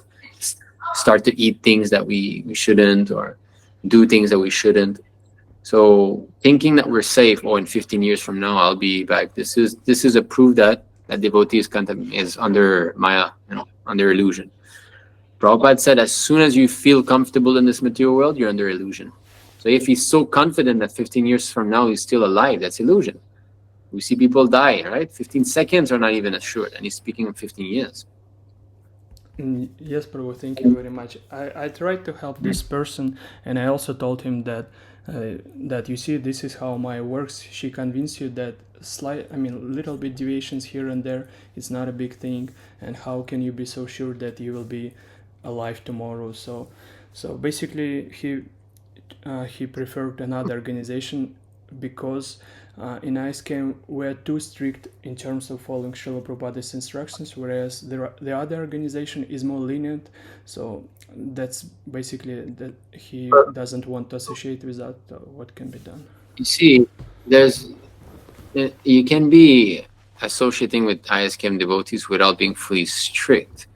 You know, it's everybody has got their own point of surrender. So it's not that we completely reject you. You can still come and associate. That's all right. But why go away? Why say I don't want to be in ISKM? I'm going to go away to another. What is this? You can, you know, we're not telling everybody to shave up and get the Sika and join full time in the temple. Although, you know, we're encouraging, but if one doesn't want that and just wants to stay at home and have his, that's all right. But at least don't start to speculate. Don't repeat that to others. Don't concoct your own way of doing bhakti. Don't say that my way is also good, when actually, you know, Prabhupada clearly says that you shouldn't be doing these things. Like sometimes devotees like to keep long hair. Prabhupada says one who keeps long hair is not my disciple. So if you want to be Prabhupada disciple, you got to shave up. So if you keep your long hair, okay, we don't have like objection to that. You can chant Hare Krishna, but don't start to say that it's okay to keep long hair. You see, you understand? So then you become a cheetah. Then that's something different. You're doing your own thing. So you don't want to surrender fully. That's up to you. But don't start to encourage others and don't speak against those who are more surrendered. I'm keeping long hair. Actually, you don't need to have, you know, shaved head and Sika. Then you start to speak against all of us who are more surrendered than you. Then you start to criticize us, and that's Vaishnava Parad, and that's dangerous. So you see such devotee that generally when they start like that, it will just start to go astray, and then they will find devotees of a same mood, you know, and they'll start associate with them, and they'll think that they'll be happy there. So what to do? You know, let's pray for that person and wish him good luck. What can we do? Right? Yes, Prabhu, thank you. Hare Krishna. Okay, Aditya Prabhu, you have your hand raised. Hare Krishna, Prabhu, please accept my humble obeisances. All grace is Srila Prabhupada. Thank Yes, you for Prabhu. giving me the opportunity, Prabhu. Hare So, Krishna. Prabhu, actually, the question that I had was that there were two questions. My first question was that, we see that it's at least like when I try to preach or something, if I'm being very honest, sometimes I feel like I get a little egoistic, like, okay, I know more than the person in front of me, particularly when I preach in my college or something. I sometimes get there. I try to like fix it back, like I remind myself it's all the ego, but I sometimes have that feeling that okay, I'm getting Yeah, puffed well, up when I first of preach. all, unless you are convinced that you know more than the person, how can you talk to the person? That is true, How Prabhu. can you preach? You Yes, have to be Prabhu. convinced that you know more than the person. That's not ego. That's a fact. You know more than them. So if you say no, you know, maybe I don't know, then that might be actually doubts in the knowledge, and that's bad. You have to know that you're superior to them in terms of knowledge. You know, understanding that we're all equal, we're all spirit, soul, all part and parcel of Krishna, that will come later. We're not there yet. For now, be Okay, Prabhu. convinced that you know better than them. Be convinced that you can guide them. Unless you're convinced of this fact, you cannot preach to someone. You see, because preaching means I'm right, you're wrong, and I'm trying to help you to that you realize that. You see, if my cousin is a alcoholic, and I know I'm convinced this is bad, then I'll speak to him the truth, you know. But I have to first of all, you know, not be an alcoholic myself and be convinced that I'm right and he's wrong. Yes, So Prabhu. discrimination, you see, discriminating, sometimes people don't like this word discrimination. Actually, in the dictionary, discriminating simply means knowing that this is good, this is bad. But because it was used a lot against like minorities, like ethnicities, like that, some people don't like. But discrimination means actually knowing this is good, this is bad. So that's good. To know what's good and what's bad is good. We should. So you know better than your college friends. So you tell them, you know, you should be convinced. And as you preach more and more, you start to be more comfortable and understand more how to approach different types of persons and how to present the philosophy and so on. So don't worry about thinking yourself knowing more than them. You should think yourself that you know more than them. Otherwise, how you can convince them? Understood, Prabhu. Actually, what happened was also that I had a classmate. He was a Muslim. He's in my he's not a very religious person, but he was very curious about me. He asked me about I spoke a lot about Islam, and he asked me, how do you know so much about Islam? And I told I was interested in religion. And then spoke to him about how I used to have a lot of bad habits and how that changed completely after I came in touch with ISKM. And he got much more curious, and I told him, you can read this book called Life Comes from Life. This is what changed me. And he took the book Mhm. from me. So, but Nice. I, Very I good. Actually, that is preaching, Prabhupada says. If you can give someone a book, that's preaching. Because Prabhupada says what your 5-minute lecture is going to do, right? yes, Prabhu. But if he brings a book, then he's gonna read and he's gonna hear from Prabhupada, and that might change his life. Yes, Prabhu. And a second part of my question was something different from this topic, Prabhu. I hope I'm not. I hope I'm not deviating. It's I all hope right. I'm not being too curious. But the thing is that I read this Srila Prabhupada quote where Srila Prabhupada states that some bear-like entities from the lower planet have taken over our uh, our world. And because I don't know, like I got very curious about that. And there's a YouTube channel called Global Scam and Krishna's Plan. I did not go much into that, but I just saw a little bit about of the channel, Prabhu. And I thought I will. Okay, Yes, Prabhu. so that channel, is it favorable to Prabhupada or is it against? What is it? Well, they are actually some of old Srila Prabhupada, I'm sorry, senior Srila Prabhupada disciples. And Yeah, there's Govinda Devi Mataji. And yeah. Okay, yes, that's it. That's where you heard it from. So this Mataji speaks of that. In the very beginning, Prabhupada spoke about that. Well, there's a reason why Prabhupada stopped speaking about these things. You see, is because such things are agitative. They're a bit controversial. yes, But Prabhu.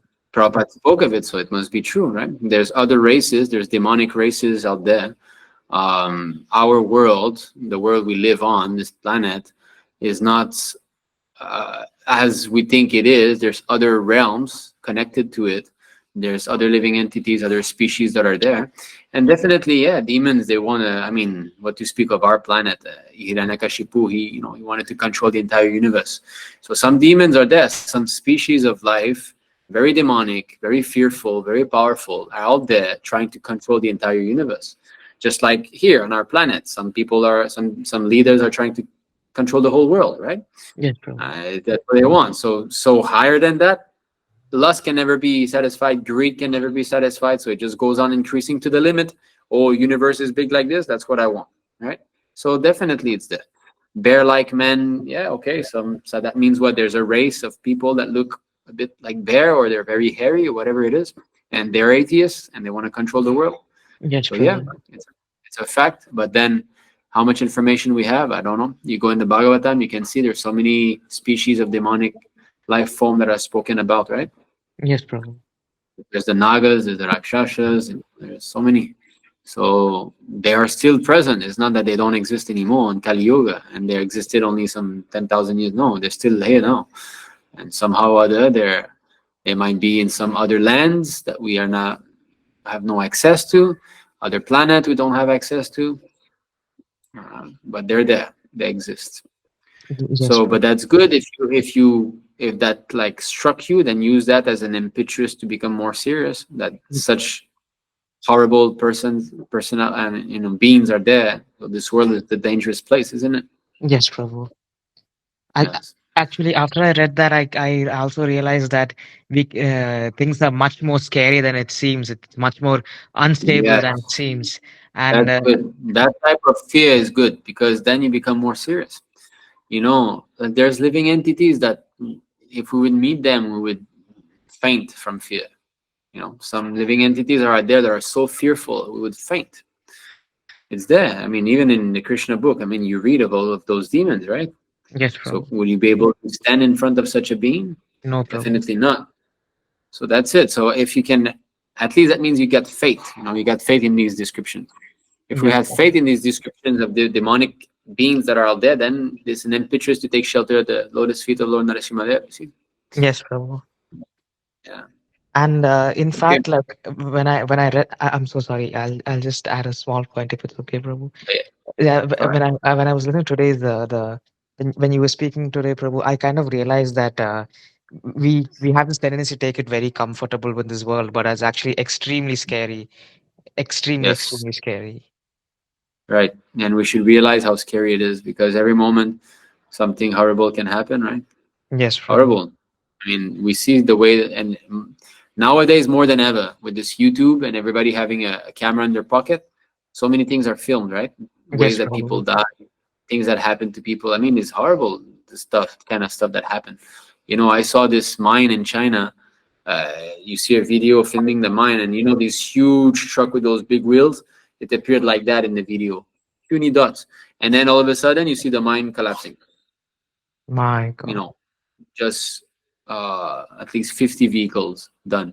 Now, can you imagine the fear and the suffering that these people went through? When you see that coming to you, your entire existence is shattering, and then boom, you're buried under tons and tons of sand, and that's it. You're just gonna suffocate to death. But horrible, you know. Would you like to experience that? No, Prabhu. So that's it. This kind of stuff is happening daily, all over the universe. You know, millions of living entities are experiencing these horrible situations. So it's very fearful. Padam padam yadvi padam natesham. Every step there is danger. That's how we should think. Yes, Prabhu. Hmm. Yes. Thank Thank you you. so much, Thank you. Prabhu. Thank you so much for this Hare opportunity. Hare Krishna. Krishna Dandavat. Jai Prabhupada. Srila Prabhupada. Luvesh Prabhu. Yes. Hare Krishna Prabhu, please accept my humble obeisances. All glories to Srila Prabhupada. Prabhupada. You can hear me properly, Prabhu? Yes. Yes. Okay, so I actually wrote down the question um, on my The laptop. chat. I just Oh. compiled it, so I'll just read it out to you because it was a bit difficult for me to phrase. So my question is, Prabhu, I have a question regarding the acceptance of a particular statement made in the Nectar of Devotion. In the Nectar of Devotion, Srila Rupa Goswami states that therefore all devotees should worship Ganapati, Ganesha.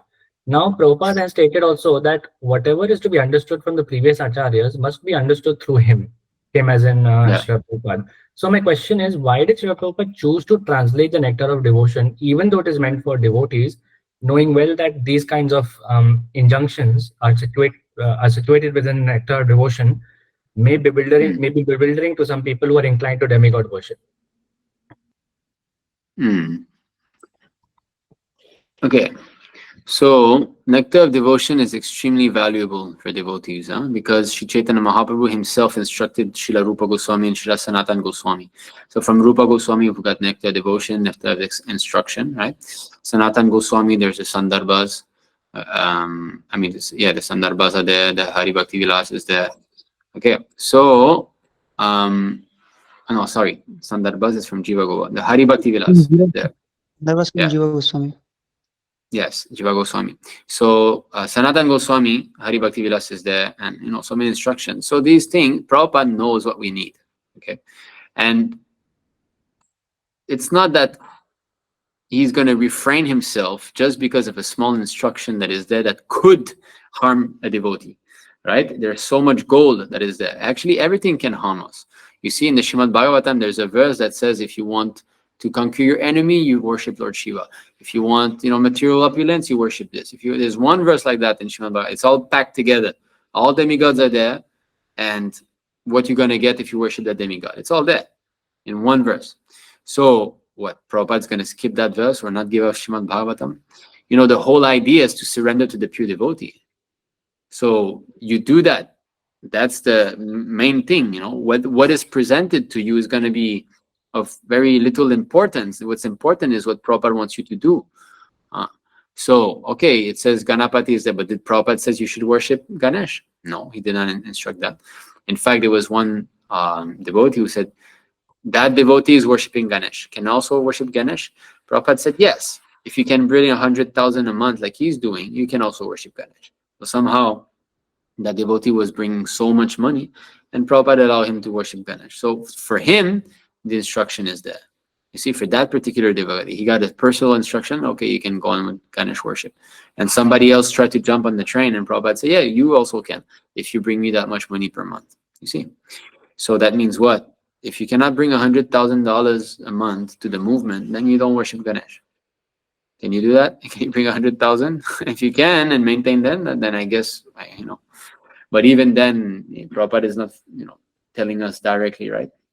So it's not just this Ganesh worship. There's so many things also in the Bhagavatam. Misunderstanding will be there, even if one is faced with verses that don't speak of demigod worship. So what to speak demigod worship? Prabhupada is trying to deliver us, but if you want to misunderstand, then yes, we will be able to misunderstand no matter what. So that, you see, Krishna is always offering two hands. He's offering. Okay, One moment. I found this on the web for Do You See Krishna? This city is always starting on its own. Krishna is always offering to surrender, or he's offering something else. He's doing that because he wants to test our sincerity. So just like when he comes, sometimes when the pure devotee, they pray and the Lord comes personally, Krishna says, or Vishnu, he says, okay, what do you want? Why he's asking this? What do you want? We all know from Shastra that, pure love of God, to be engaged in his service, is the ultimate goal. So why is he asking, what do you want? That Yes, means he's still giving you the chance to not surrender, because he's not going to touch your free will. He's testing you. He wants to test us how much. So Ganesh is mentioned there in our context under Srila Prabhupada. Yes, this is Krishna's left hand, if you want to say. Oh, it's there. Do you want to disobey Prabhupada and go back to demigod worship? So in this way, Krishna is filtering. Everything can be seen from two angles. It can be seen for the good or for the bad. So this worship of demigod, then okay, we can understand. Prabhupada said we should offer respect to demigods anyway, but it's not that we start worshiping them. There's no need. Also, that's very clear. So that's it. So Prabhupada is there to bring us back to Krishna, but Krishna is doing some filtering process in the way. He's gonna make you, just like sometime you might say, now this is a controversial point. You might say that Srila Prabhupada, when giving classes, he will speak something that is not fully, for example, sometimes he quotes a verse from Bhagavad Gita, he will take one line from there, one line from another verse, Rarely it happens. Or the Sanskrit will not be exactly, right? So someone who surrenders say, my spiritual master is so elevated that he can speak, whatever comes from his mouth is Shastra. So I accept like that. That's all. And someone might be, Prabhupada made a mistake in that verse. How come he's not remembering 10%? Is he also conditioned soul? You see, it's always there. So the Lord is always, showing, testing us. Because it says the senses of the pure devotee are 10% controlled by the Lord. So Krishna is testing you. Even these mistakes are perfect. Because these mistakes, also the so-called mistakes, from our point of view, are also perfect. Because they have got a transcendental purpose. Wow, yes, Prabhu. Actually, also because I've seen some letters also, of course, they're bewildering to me because I'm a conditioned soul. That is why I'm coming to clarify. There was one letter to Shivananda in which Prabhupada stated that so far, worshipping Ganesha is concerned, that is not necessary. Not that it should be done on a regular basis. If you like, you can pray to Ganpati for removing all impediments on the path of Krishna consciousness. That you can do if you like. That is one such letter by Prabhupada. Yeah. Yeah, it's just like one time Prabhupada allowed one of his devotees to get a divorce. You know that? Whoa, really, Prabhu? He allowed. Oh. Yes. So, how come, right? So, Yes. You see this statement, if any one of you knows this verse, the actions of a great personality cannot be understood. If you can share that, there's a verse like that the action of a great personality cannot be understood.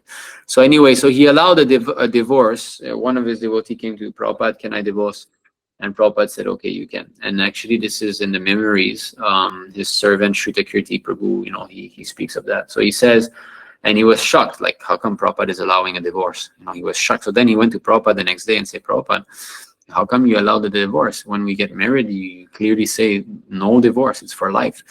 So Prabhupada said, yes, but these things are common in the Western world, so it's not so Shrutakirti had thought of that. He said, yes, but meat eating is also common, and alcohol, so why these things are not allowed, but you allowed the divorce? So then Prabhupada, he looked at him very gravely and he said, If I would not have allowed him to take a divorce, he would still have done it. And that would have been a greater offense to his spiritual master. You see?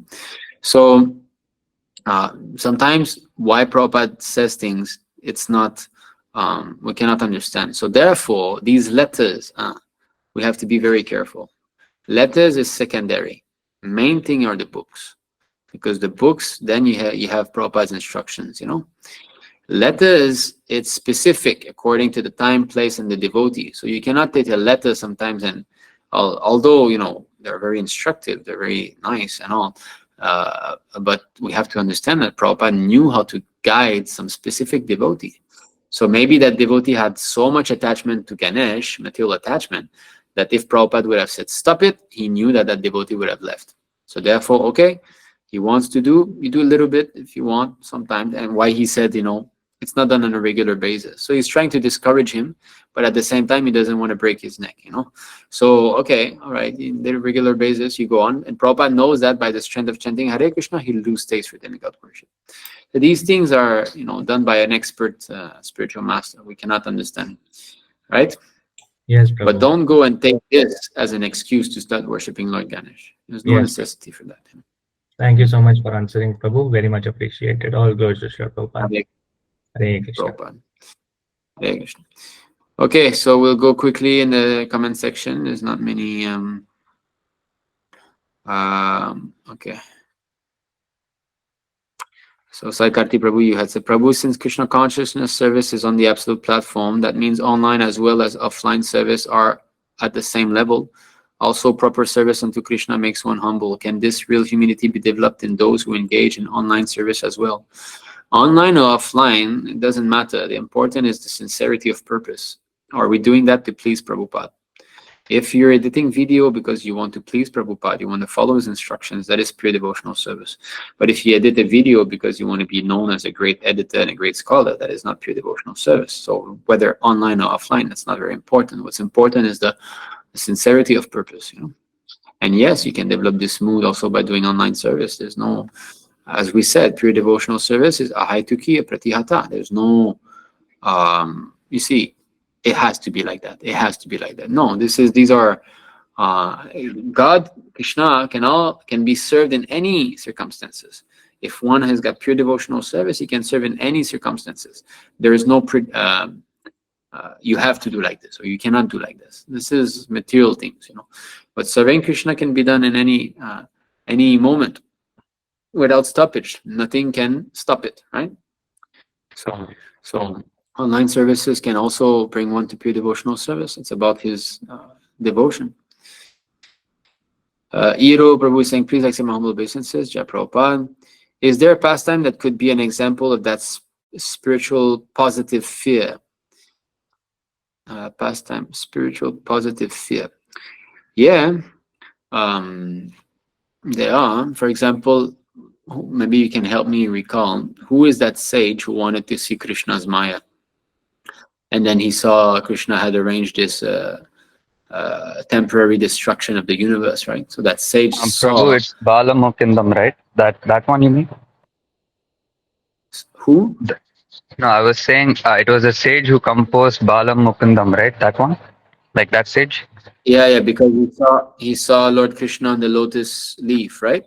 Sucking his toe, is it? Yes, Prabhu, yes, in the ocean. I think it was Markandeya Yeah. Rishi, right? Yeah. It could be Markandeya. That's also what I was thinking, but I'm not sure. So anyway, so he saw the total destruction, right? So he saw like, oh, the universe is being destroyed. He saw the water devastation and all. So there was fear there, you know. He wanted to see how much. So that made him so impressed, so fearful. Markandeya Sorry? Rishi. Markandeya Rishi. Markandeya. Yeah, Markandeya. So that's it. You see, so he saw, and then he saw Krishna on the lotus leaf. I mean, not the lotus leaf, the palm, I think it's a palm tree leaf, right? So like that. So sometimes fear also becomes an impetus for surrendering. Gajendra, right? He surrendered out of fear. He knew that now this crocodile is going to kill me. You know, I'm finished. You know, so he was fearful of material existence, and he surrendered.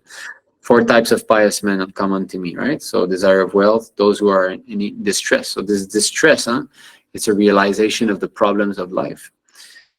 That this material world is full of misery, so one surrenders. So fearful situations, many times. In some other Purana, there's this Brahmanas who was walking in the forest, and then he saw some ghosts, and by seeing those ghosts, he became extremely fearful, and he started to pray to the Lord like that. So there are some examples.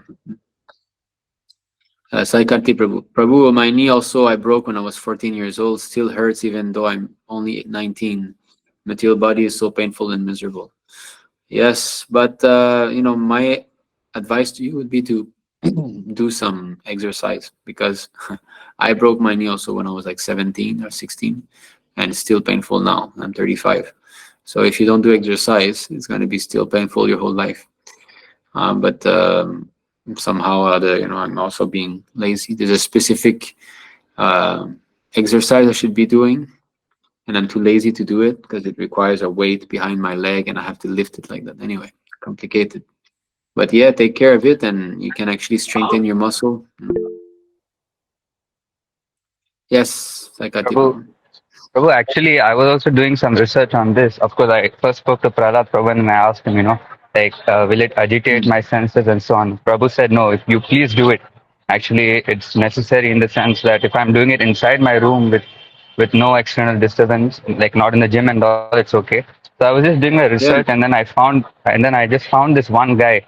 I used to follow him before, but I just found this one guy who found out a way that he like destroyed his knee completely. Like he tore all the ligaments and even the cartilage, and then he found out that there is a natural way to heal it.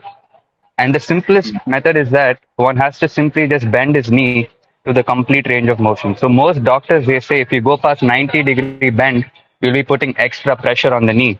So these rascals are so dumb that they think that if you put some extra pressure on the knee, it'll break. But actually, if it's calculated and systematic, what happens is the whole biomechanics of the knee adapts, and then the knee gets better. So this is what I found. Maybe I can send the video maybe in privately, Yeah. but like he's a really good guy. Yeah, that would be helpful, because sometimes we think we confuse the mode of ignorance with renouncement.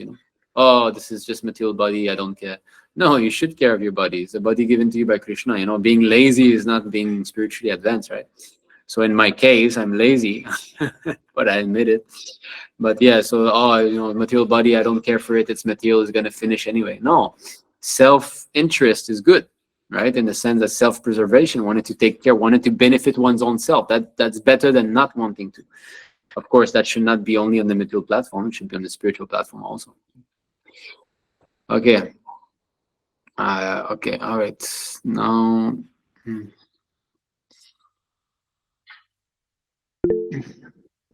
Hero Prabhu said, reminded me of a verse where it was stated that devotees should never think that they will get better than their guru. I don't remember the exact verse. To get better than the guru. If one devotee thinks that he has, well, I know there's purports like that. Yeah. So yes, as soon as you think you become better than Prabhupada, this is the end. Let's finish. Is this Q&A being recorded? Okay, Manudas is saying yes. Okay. All right. Yeah, Debalai Nandi is giving like Narada Muni tested Dhruva Maharaj, knowing the fact he will initiate him. Yeah. So tests are there by the spiritual master. Even in the Bhagavatam, at one point, Shukadev Goswami started to speak of Purashcharya, right? Atonement. And then Maharaj Parikshit was like, well, this process of atonement of, saying sorry, God, and then going to commit sinful activity and saying sorry again. And he rejected that. He said, we can see it doesn't work, so I don't think it really works. So Shukadev Goswami was happy to see that Maharaj Parikshit rejected that process. So sometimes the spiritual master of Krishna tests like that. Okay, Dimitri Prabhu shared. Yeah, Madhya 23:39. Even the most learned man cannot understand the words, activities, and symptoms of a person situated in love of Godhead. There you go. So we can say why Prabhupada still gave us the Ganapati thing, and we cannot understand. Of course, we've spoken a little bit of some, but we cannot dwell into the mind of a pure devotee. His knowledge is so deep and unfathomable. Debalai, now we need the body to do bhajan, otherwise it would be more difficult. Yes, but that's a fine line that we should not go too much into exercise also. A little bit to fix the knee problem, that's okay, but overdoing is dangerous. Okay, all right. We went through the 2 hours threshold. So thank you very much for joining today's session. Hare Krishna Prabhu. Okay. Yes, okay. I see Aditya Prabhu and Karti still have their hand raised. So Aditya Prabhu, yes. Hare Krishna Prabhu, I'm so sorry, but actually I just wanted to inform you that I spoke to the podcast person today. I texted him, Oh, and he was saying that he will text you today. So I just wanted to inform you about that, Prabhu. okay. Thank you. Yes, Prabhu. Yes, I'll follow up on that. Thank you very much. Yes, Prabhu, no problem, Prabhu. Hare Krishna. Hare Krishna. Sai Karti Prabhu. Your hand is Hare still Krishna Prabhu, Dandarsana, Jai Prabhupada. Yes, Prabhu. up. Your hand is up. That would be 1:30 a.m. Singapore time. No. We'll be having a media session. And sorry, Prabhu. Oh, yeah. So actually, in the beginning of the session, yeah, we were already informed. So 1:30 p.m. Singapore time on Sunday, right? Yes, Prabhu. Yes, Prabhu. And I Okay. forgot to mention the topic, so that is why I was trying to say again. The thing is, the topic will be Tatul Prabhu told that we need a media team for editing our clips. At the same time, we need one or two more people for Spotify as well. So we've been uploading Spotify. So in a few more weeks, hopefully, Krishna willing, we'll start uploading the videos. And I mean, anyone who wants to see any Krishna conscious podcast, they can clearly see that our Spotify channel is the best in Spotify because it's all very Right. organized. Everything is like perfect. And I have to thank, Luvesh Prabhu, Mohit Prabhu, Shuday Prabhu. They've been doing all the work. So Well, two I have things. to thank you. You're the one who started that. I You started that, started it, Prabhu, but right? I started it, but then I made a big mistake, and that is why I'm very anxious to like get things like over early because I just started doing it, and then Radhika Mataji said, "Yeah, you can upload." And then Tattva Prabhu said he just messaged once, "Are you uploading the video?" So then I knew, okay, I'm not. So I was scared to message Prabhu for a week, but then after that, I don't know, I just said no, it's my duty. So I just messaged, and then Prabhu said, "No, delete all of it, start again." Spotify can have videos. Yes, Prabhu. Even I didn't know that, but then now it seems that you can have video and you can have like chaptering in the sense that if there's a video from 0 minutes to 10 minutes of a certain subject, you can link it down below, and then it'll directly take you to that portion of the video. Okay. So that is the All plan. right. So I hope it happens. Okay. Well, thank you for this service, and we can discuss. Yeah, we can discuss more in the meeting. All right. Right, My Prabhu. light Hare just Krishna. died. Okay. Thank you all. Thank you very much for attending Thank you today's so much, session. Prabhu. Vanchakalpatarubhishya Kripasindu Devacha Patitanam Pavanebhyo Vaishnavebhyo Namo Namah. Thank you so All much, glory Prabhu, for Srila time and Prabhupada. association. Hare Krishna, Prabhu, Dandavat Hari Pranam, Hari Krishna Bol. Prabhupada. Hare Bol.